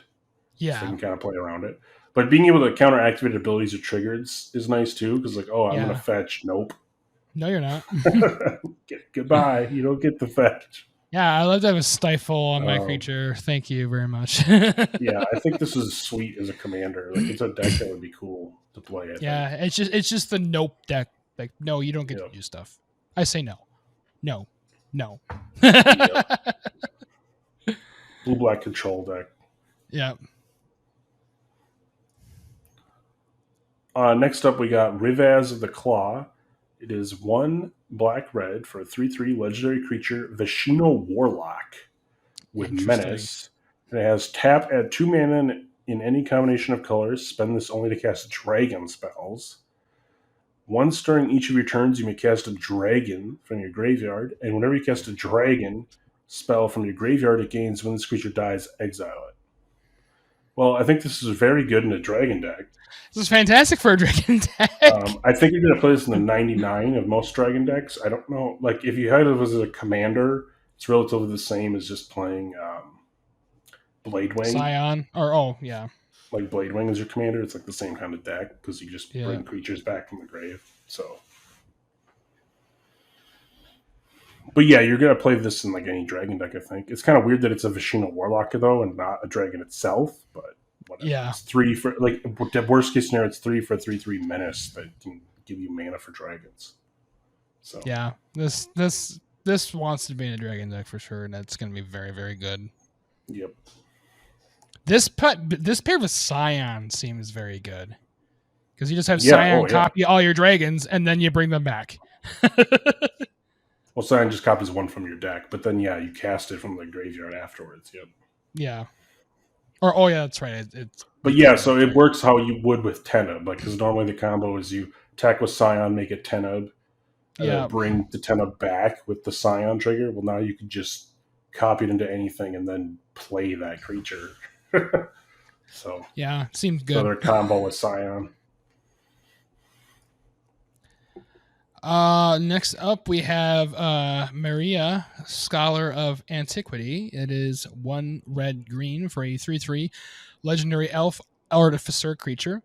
Tap an untapped token artifact you control. Tap an untapped non-token artifact you control. Add a green. Tap 2 untapped non-artifacts you control. Exile the top card of your library. You may play it this turn. So this card, first of all, does Mox Emerald, is that a good card to you? Yeah, it seems one of like 9 of the best cards ever printed, if I remember right. So this I think is sweet as a commander if you play like a Cheerios deck, because that first ability makes every single artifact tap for a green. Yeah. So you basically could turn your entire Cheerios, so if you play like Spellbook and all those 0-cost ones are now have an effect and tap for a green. So yes, my Ornithopter is now a Mox Emerald. But Ornithopter has summoning sickness, so you play Spellbook because you use it that's right. Yeah, that is legitimately a Mox Emerald. It's a Mox. Hey. So I think this is very good in that kind of a deck. Mm-hmm. It's kind of a sweet, like I almost want to build that deck. Like it's just like a Cheerios. Yeah, and then you just play a huge bomb or something. Yeah, and eventually you have a bunch of mana and you just play like Blightsteel or the thing where all your artifacts are indestructible or whatever. You just win. Yeah. This seems like a really busted commander. Mm-hmm. My Even like it doesn't even need that bottom ability. That first ability is just No, I think the insane. first ability is the best part. The bottom ability is Yeah. just if you happen to run out of cards in your hand, okay, tap 2 things, see if I can play the top card. Yeah, pretty So, much. and because of this, you might even be able to get away with playing less lands in your deck because Oh yeah, and the right kind of like deck, you only like need 3. Like if you play a bunch of 0-cost artifacts that you could tap for mana later. you can probably reduce your mana curve like ridiculously amount, like to a I mean, you small amount. still need 3 to get this out for it to work. I mean, if people blow this up, Yeah. then you no longer have mana. So Right, and that would suck. So you're definitely, but you could probably reduce down to 30, maybe even 20 something lands. Yeah. If you, depending on how you build it. Yeah, this is insane. I think that's a sweet deck. Yeah. This I am very curious to see how this is going to be played. Next up, we have a Ajani Sleeper Agent, which, if you watch the trailer for Dominaria, it was really cool because it came out of nowhere at the end of the reveal. It was kind of like showing you all the stuff, and then it showed Ajani, and then all of a sudden he had red eyes because he's a Phyrexian Sleeper Agent. So Ajani, the Sleeper Agent, it's 1 and a green and a hybrid, a Phyrexian hybrid, green or white, and a white. So you can pay 1 green, green, white, 1 green, white, white, or the 2 life. And then it's a legendary creature, Planeswalker Ajani, comes with 4 loyalty. It has completed. So if you pay it for the 2 life, then it comes in with 2 fewer loyalty counters. So then it comes in with 2 instead of 4. Okay. So the first ability is +1, reveal a top card of your library. If it's a creature or planeswalker card, put it in your hand. Otherwise, you may put it on the bottom. So look at the top card. If it's a creature or planeswalker, put it in your hand. Otherwise, you can put it on the bottom. And then -3, distribute 3 1/1 counters among up to 3 target creatures, and those creatures gain vigilance until end of turn. And then -6, you get an emblem with whenever you cast a creature or planeswalker spell, target opponent gets 2 poison counters. Oh God, why? Oh, gross. I hate that. Yeah, so if you could stick this around for 2 turns and get the emblem, then you could just play 5 mana dorks and kill somebody. Yeah, literally. Oh my God. So I think Ajani is very good. Yeah, this seems very, very good for sure. I don't know if you'd ever pay, you'd want it to come with 4 every single time, I think. Yeah, I don't know. I mean, I don't know if I it's think you pay worth the paying 4 the 2 mana all the life. time. Yeah. I guess I 3 definitely mana. would. I mean, unless you really need to draw a card. Yeah. It's nice that it's card draw in there. Right. So. I mean, again, it's only 4 mana to play. Right. Super good. Like, yeah, it's insane. And this that is definitely one of the better Ajanis. And the alt, people are going to get pissed if you kill him with that. People are going to hate this card if it gets ultimated. Like, oh man, poison in Magic is just such an annoying. Yeah, and it's like they get poison counters just by you casting creatures or planeswalkers. You don't have to attack or anything. You just you play don't a have to spell. do anything. You just play a creature. Oh, you get 2 poison counters. And this is Selesnya. What does Selesnya do? Play shit. That's what it does. Exactly. So like, oh, I play a few things, you're dead. Oh, I play a few things, you're dead. Oh, you can't do anything about it. It's like, that's gross. Yep. Can't wait to see this played against me. Oh God. All right. You can play it in your deck though. Yeah, I mean, yeah, I could play it. Be just mean. Just be that guy. All right. Oh, next page. Next up we have King Darian. Oh my God. What is that? Like 53rd or something? 63rd? I think it's 48th. Okay. Freaking Roman numerals. X is 10, L is 50, right? Yeah. So X before L is 40, and then VII is 8. So okay. Oh, yeah. 48. That's why I know Roman numerals, because he watches the Super Bowl so much. Yeah. Well, anyway,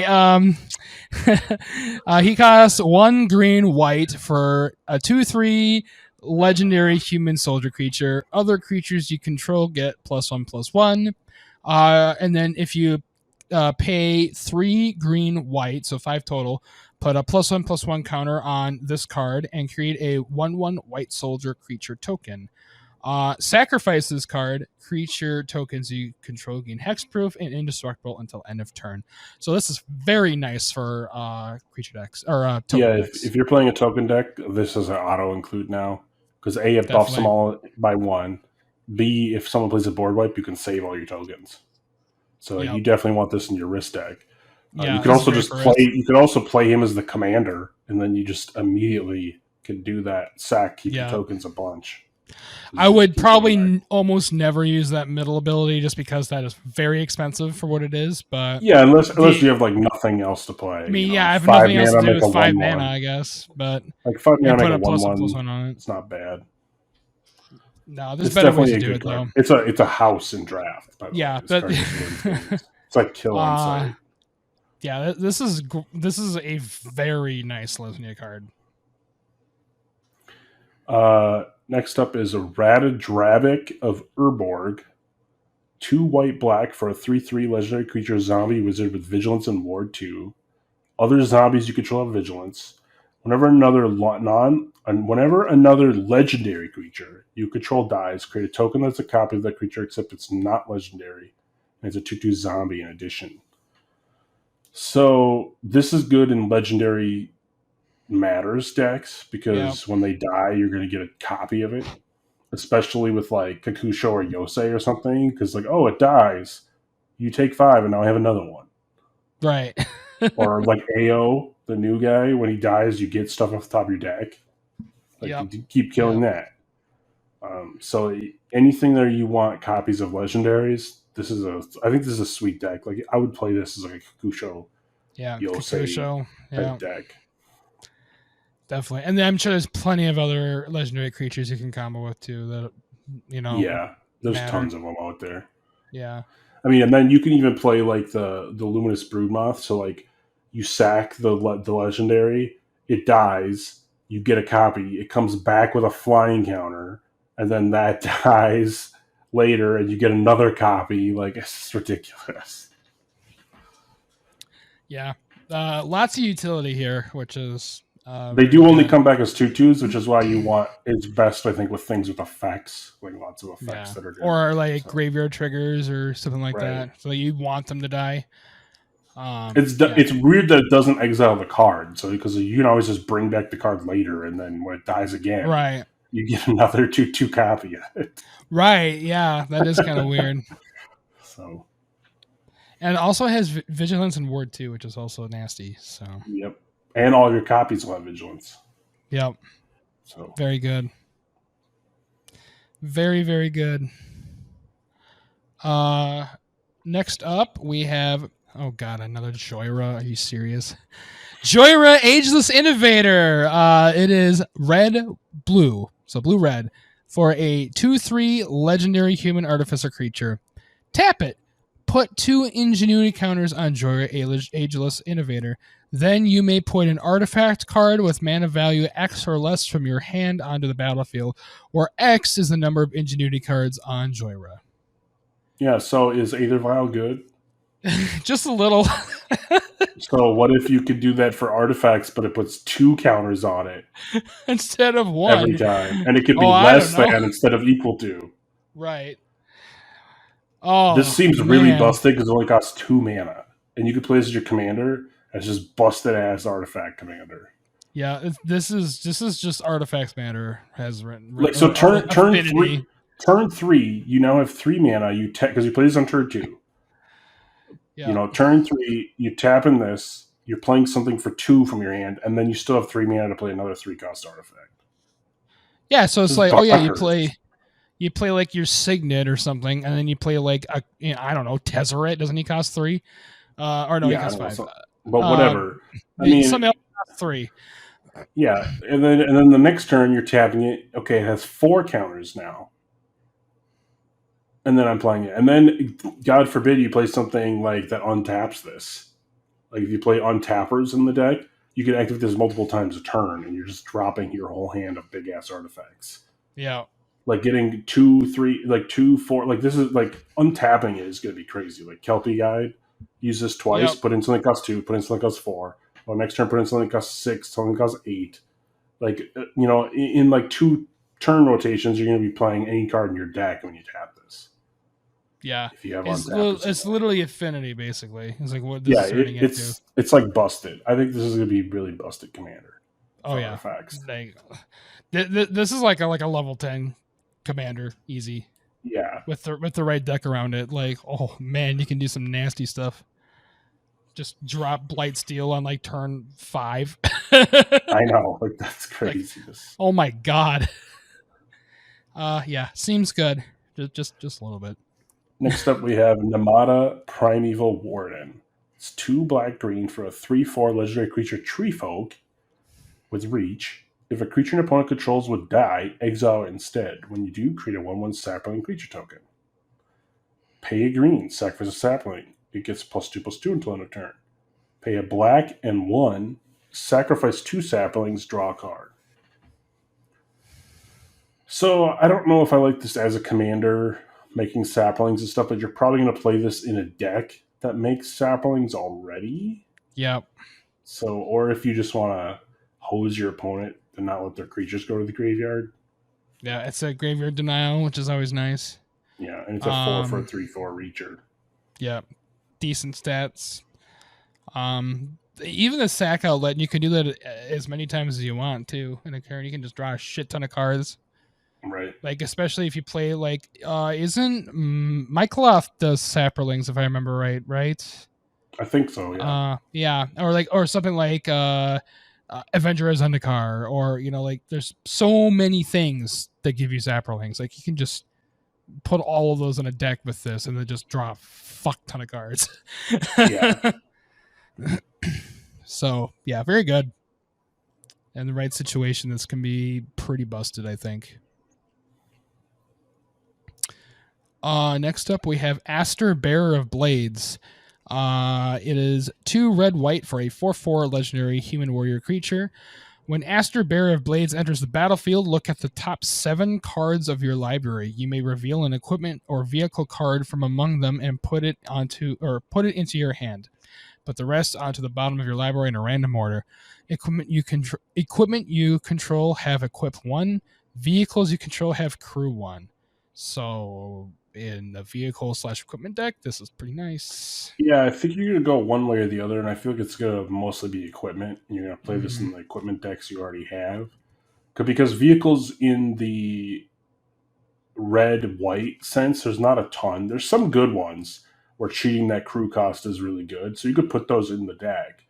But most of the other vehicles are in blue-white. Right.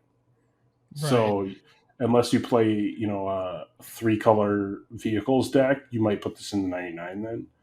But this is very good for equipment. It's because it draws you 1, and then you can equip 1 with all your stuff. Well, and also like going back to like Commander or something like that, isn't what's that equipment that you unequip? Is like Sunforge? Yes, this is good with Sunforger. That's red white too. Like so, that's the same colors. This is very good with Sunforger because you can just re-equip for 1 and then unequip for 2 and then equip for 1 instead of paying 3. It's also good with like Colossus Hammer. Like instead of paying 8, you pay 1 to equip it for +10/+10 and lose flying.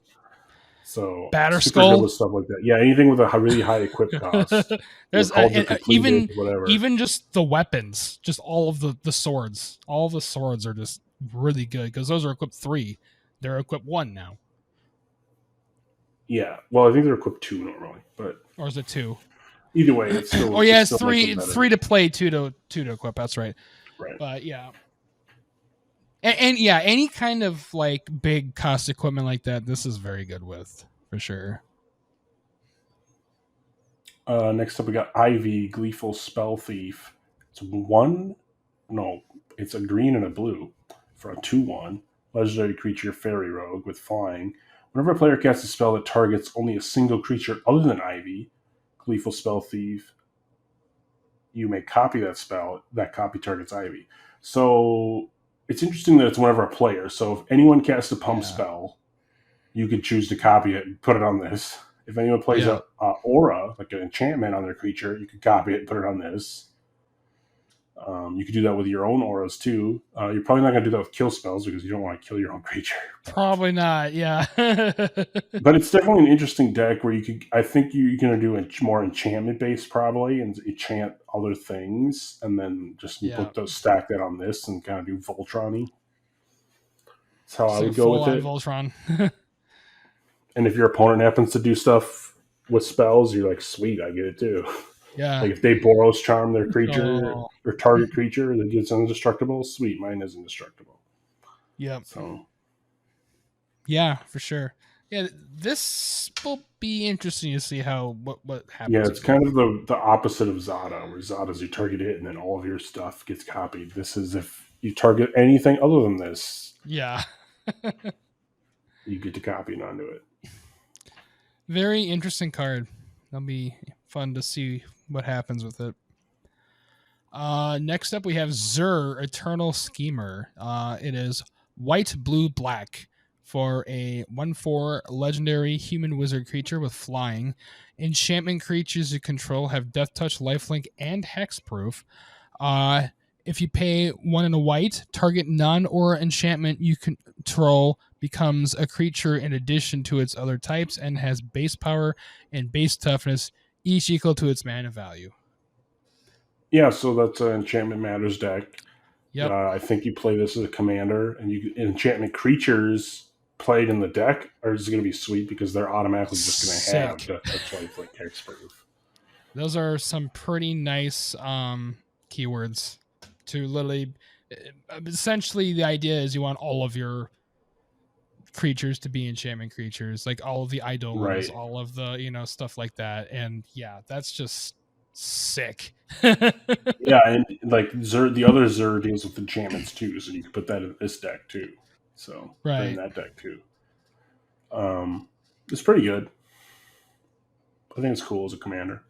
Yeah, it's a fun commander and Enchantment Matters. Next up, we got a new Solkanar. Solkanar the Tainted. It's 2 blue, black, red. So 2 in Grixis. For a 5/5 legendary creature elemental demon. At the beginning of your end step, choose one that hasn't been chosen. Draw a card. Each opponent loses 2 life and you gain 2 life. Deal 3 damage to up to one other target creature or planeswalker. And then the last one is exile Solkanar and then return it to the battlefield under an opponent's control. Oh, God. So basically, you don't want to get to the last mode. You're going to want to use it for 3 turns and then flicker it or something.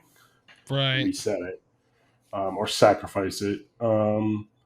It's very good. It's like a house in Draft. I don't think it's that great in Commander because of the fact that there's just so many other better commanders out there. Yeah. But it is flavorful and a cool card.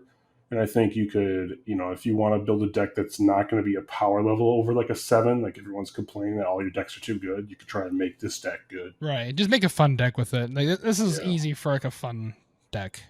Totally. It's a cool card, and it's way better than the old Solkanar, which I don't think did anything. I think it just had Swamp Walk. 5/5 from Legends, like the old one. Right. Fair enough. All right, next up we have Soul of Windgrace. It is 1 black, red, green. That's John, if I remember right. A 5/4 legendary cat avatar creature. Whenever Soul of Windgrace enters the battlefield or attacks, you may put a land card from a graveyard onto the battlefield tap under your control. Pay a green, discard a land card, you gain 3 life. Pay 1 and a red, discard a land card, draw a card, or pay 2 and a black, discard a land card. Soul of Windgrace gains indestructible until end of turn, tap it. So this card is bonkers in Draft, first of all. You just win.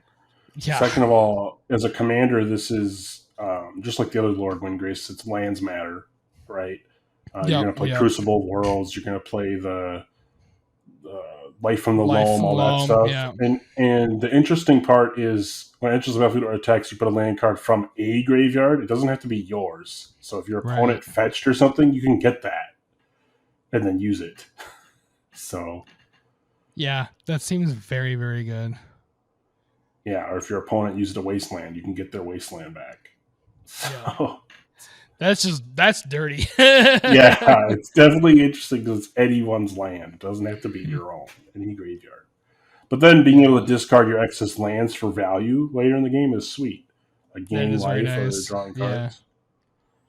yeah, I think it's a or sweet give it deck. indestructible. Yeah, definitely.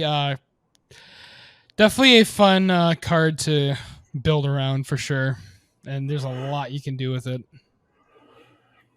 Next up, we got the new Rith Liberated Primeval. It's 2 red, green, white, which I believe is Naya. 5/5 legendary creature dragon, flying in Ward 2. All other dragons you control have Ward 2. That's Oh good. God, you. And at the beginning of your end step, if a creature or planeswalker an opponent control was dealt excess damage this turn, create a 4/4 red dragon creature token with flying. So if you like bolt something, if you bolt the 2/2, you're going to get a 4/4 at the end step. So I think Seems just good. the flying Ward 2, everything else has Ward 2 is good as a dragon. And then if you happen to do excess damage, it's cool. You could play it as a commander and build around the excess damage. Like there's like Tolrath, I think the red guy already cares about that. But you only get one 4/4 every turn, so it's like whatever. Like so I think Yeah, it's better just like in a dragon deck to protect your other dragons, and then if you happen to deal excess damage or something, like if they chump block, you're gonna get a 4/4 at the end of the turn. right. So Which honestly happens a lot when you play have dragons. dragons. Yeah. So yeah, it seems like a pretty good synergy, honestly. Yeah, so 2, 3, 4, 5. Yeah, it's 5, 4, Five, 5, four, 5. five, five. Flying Flying Ward Ward 2. 2. All your other shit has Ward 2. Yeah. I mean the Ur Dragon deck it's only 4 mana for that. So Right, yeah. Yeah, this card seems pretty good for dragons. yeah, I think Just it's good in saying. dragons. Right. Next up, we have Shana Purifying Blade. It is green, white, blue. I believe that's Bant. For a 3/3 human warrior legendary creature with lifelink. At the beginning of your end step, you may pay X. If you do draw X cards, X can't be greater than the amount of life you gain this turn. So if this is a 3/3 life linker, so you can attack with it, and then at the end step pay 3 to draw 3. But I think you're going to go the route of just banned life gain deck, Oh, yeah. and just like, oh, I gained a life, I'm going to pay 1, draw a card, or I gained 6 life, I'm going to pay 6, draw 6 cards. Mm-hmm. Seems really good. Seems very, very good. Just draw outlet up the ass. Next up, we have the new Joda the Unifier. It's 1 of every color, white, blue, black, red, and green for a 5/5 legendary creature human wizard. Legendary creatures you control get +X/+X, where X is the number of legendary creatures you control. That's super good. Damn. Whenever Yeah. you cast a legendary spell from your hand, exile cards to the top of your library until you exile a legendary non-land card with lesser mana value. You may cast that card without paying its mana cost for the rest on the bottom. So you basically cascade for legendaries whenever you play a legendary. So this is full on legendary creatures or legendary cards matter deck. Yeah, Much. legendary creatures, legendary spells matter. Probably legendary creatures more, and then you get X, X, Yeah. X is all. So you could even play like the super cheap ones, like the 1 mana for the 2/2 legendary creature. Like Or all the it is. ones from like Arabian Nights or whatever, or Legends or whatever. Yeah, Like all they're those like all just cheap legendary. ones, and then you could play super good ones too there. So that's cool. Yeah. Yeah. I could, this could be a very easy, like cheap, like, well, maybe not cheap, like monetarily, but cheap mana cost wise deck that can just basically just kind of exponentially just grow from this ability alone. So Right. yeah, this seems kind of fun, honestly. And this is like another one. It's like it's probably not going to be like a high power level like say Commander deck, but this will be like just a fun deck Yeah, to build. fun 5-color deck. Yeah, What do you think about multicolor? It's got a lot of fun stuff. It's got some really good stuff too. Holy crap! Like, If you had to pick one of these, which commander deck would you build out of them? oh God. Honestly, I mean, I think the obvious answer is probably Joyra, but the Wind Grace deck seems really fun. Yeah, I think the Miria would be cool with the everything becomes like a Mox Emerald. Yeah. Oh my god. Yeah, that or too. the Shana life gain deck would be cool. The Hmm. Windgrace would be cool. Joda would be fun. There's a Yeah. lot of cool ones, a lot of flavorful legends in this set, I think. Oh, for sure. Yeah. There's just a lot that like none of these cards are really inherently bad. Like there's a lot that can be done with like basically all of these. So I think the Right, only one is the Soul Canar is like the only one that's kind of but the rest of them are pretty good right. or just busted. All right, so we are moving on to artifacts or colors. So first off, we have Timeless Lotus. It is 5 for a legendary artifact. Timeless Lotus enters the battlefield. Tap. Tap it. Add Wooburg. So that's sick. Yeah, I think this is pretty good because I mean, like, I play Gilded Lotus, right, which is 5 for tap at 3 of any color. But if I could tap it for 5 and I just have to wait a turn, Yeah, it's a lot 5 better. for you get 5 of everything or one of Yeah, everything. I mean, Like if you have like Amulet of Vigor or something, it just untaps. It's like sweet, get 5 mana yeah, right I mean, away. there's so many ways you can get around the it comes in a battlefield tap. Like so many things on tap artifacts. Like you don't care in the right Yeah, kind of it's deck. it's pretty good. It's ramps for 5. It does Yep. cost 5, which sucks, but it does ramp for 5. So Yep. it's definitely Yep. okay in an all color deck too. Just like if you have 5 mana that's not one of each color, then I you mean, just it's tap for great for those. filtering. It's great for Yeah, just playing big shit. You can literally play a what are those cards? The ones where you play just they have the CMC, or you just play Wooburg and you play it the yeah, the freaking bringers. the bringers. Yeah, Yeah, it's you like play the literally just you bringers. play a bringer with If this. you have like Fist of Suns, you could just play any card for 5. So Yeah. next up, we got Golden Argosy. It's 4 for a 3/6 legendary artifact vehicle.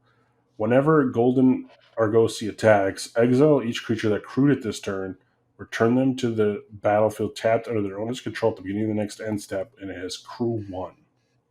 So this is great for ETB matters.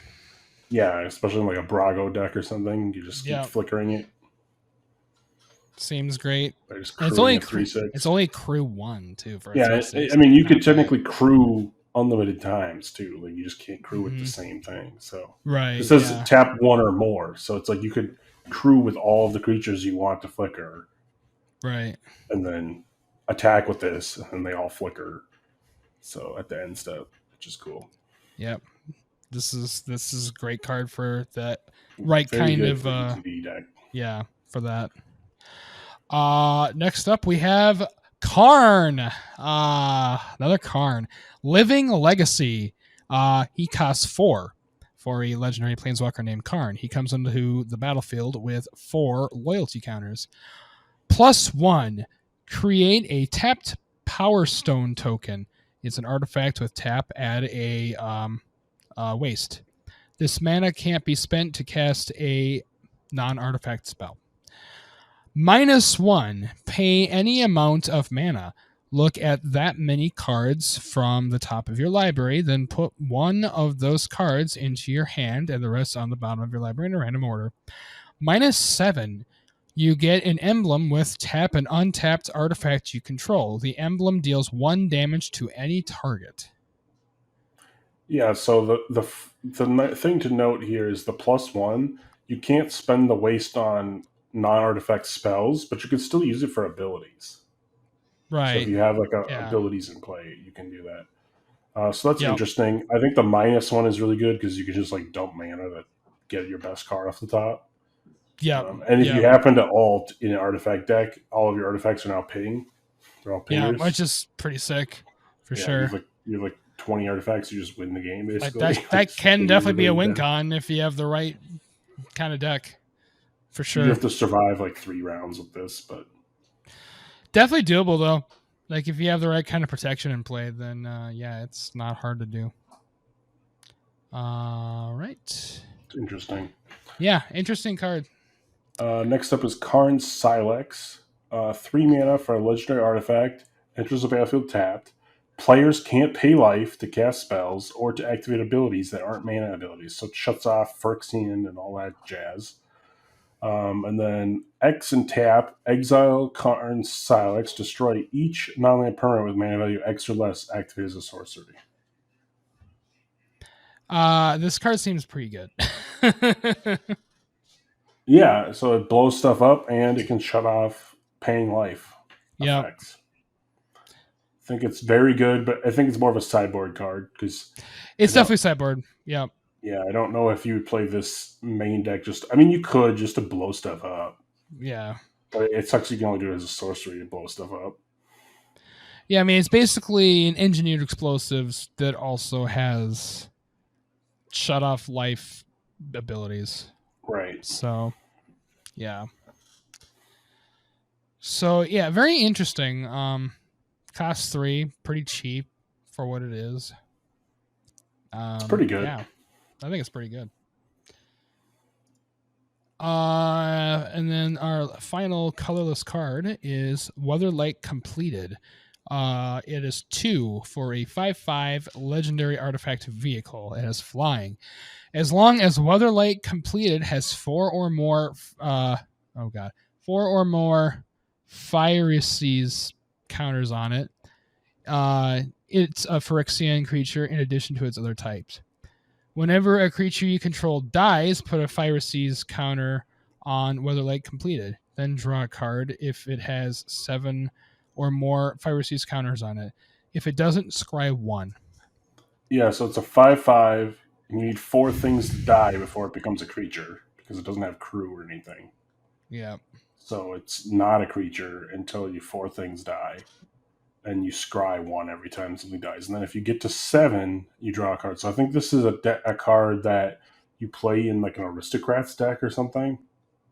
And you just have a 5/5 flyer that draws you cards when you sack things. It's pretty good. Yeah, it seems pretty decent. But it's like, I mean, it doesn't like us to. It sucks until you get 7 count, like 4 to 7 counters on it, though.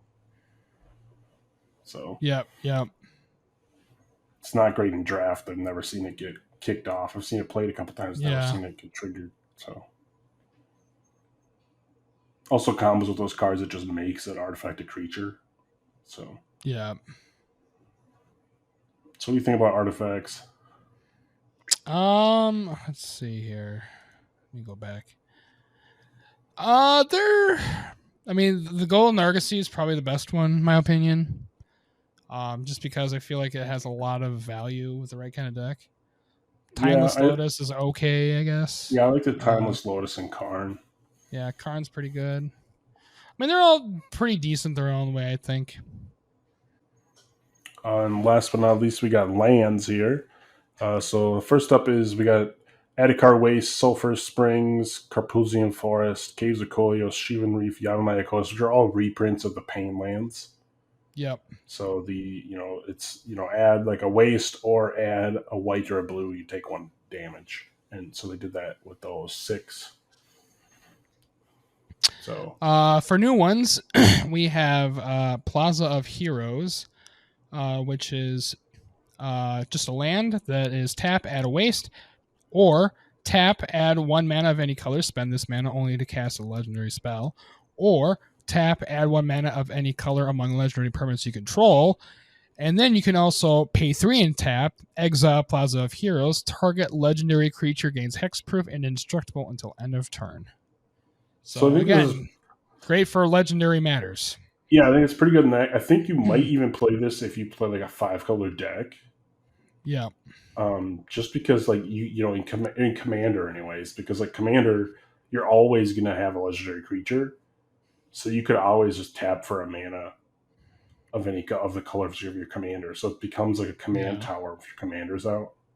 So it literally just becomes like that it becomes command tower. Yeah, it just becomes and then the last effect you can always give your commander indestructible. So I could see this becoming a staple in commander decks just because like you can always give your commander indestructible and hexproof with it. Well, just think of like how many cards. Think of how many decks play Iganjo Castle, and that's just literally prevent 2 damage to a legendary creature. This is just right. it becomes indestructible. Yeah, so I definitely think this is going to be played in a lot of commander decks. Right. Especially since, like, worst case, it taps for waste, which is not horrible. Not Still bad. adds a mana. Yeah. And you can tap it for any color to cast your commander still. So, like... Right, yeah. There's so many, like, those specialty lands that, like, if you don't have, like, this specific, like, specific parameter met, it just does nothing, and then you cry. Right. This will at least always do something. Yeah, always do something. So, and then the last land is Thran Portal, which is another new gate. When Thran Portal enters the battlefield tapped, unless you control 2 or fewer other lands. When it enters the battlefield, you choose a basic land type. The portal is the chosen type in addition to its other types, and mana abilities of Thran Portal cost an additional 1 life to activate. So I think this land is horrible because it comes in, you choose what color it is, basically. Right. Just 1 color, and then you have to take 1 every single time you use it.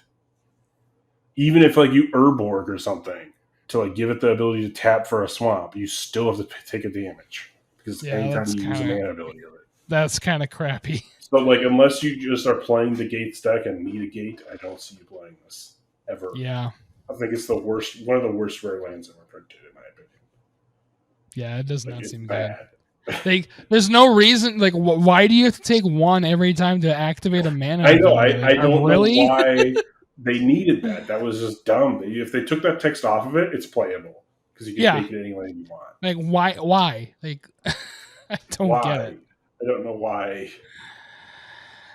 They always have to make that garbage rare that you're always going to pull. Yeah, that's here it is, ladies and gentlemen. Here's your garbage rare. Hope you don't pull it. Don't worry, I'll probably pull 5 because I'm really good at it. So that's it for our Dominaria review here. That is the set. Think of the set. Overall, it's pretty powerful. Green, white, and blue. Green, white, and blue are all very, very good. And then the multis are also very good too, which is pretty, at least in their own specific settings. Yeah, I've definitely enjoyed drafts of this. I drafted, we're back to Dominaria, and so we got a lot of these guys coming back, like the legend people having new versions of them from way back in the day. It's kind of cool. Yeah, it's nice to see reprints of old stuff, or like reimaginations of old cards.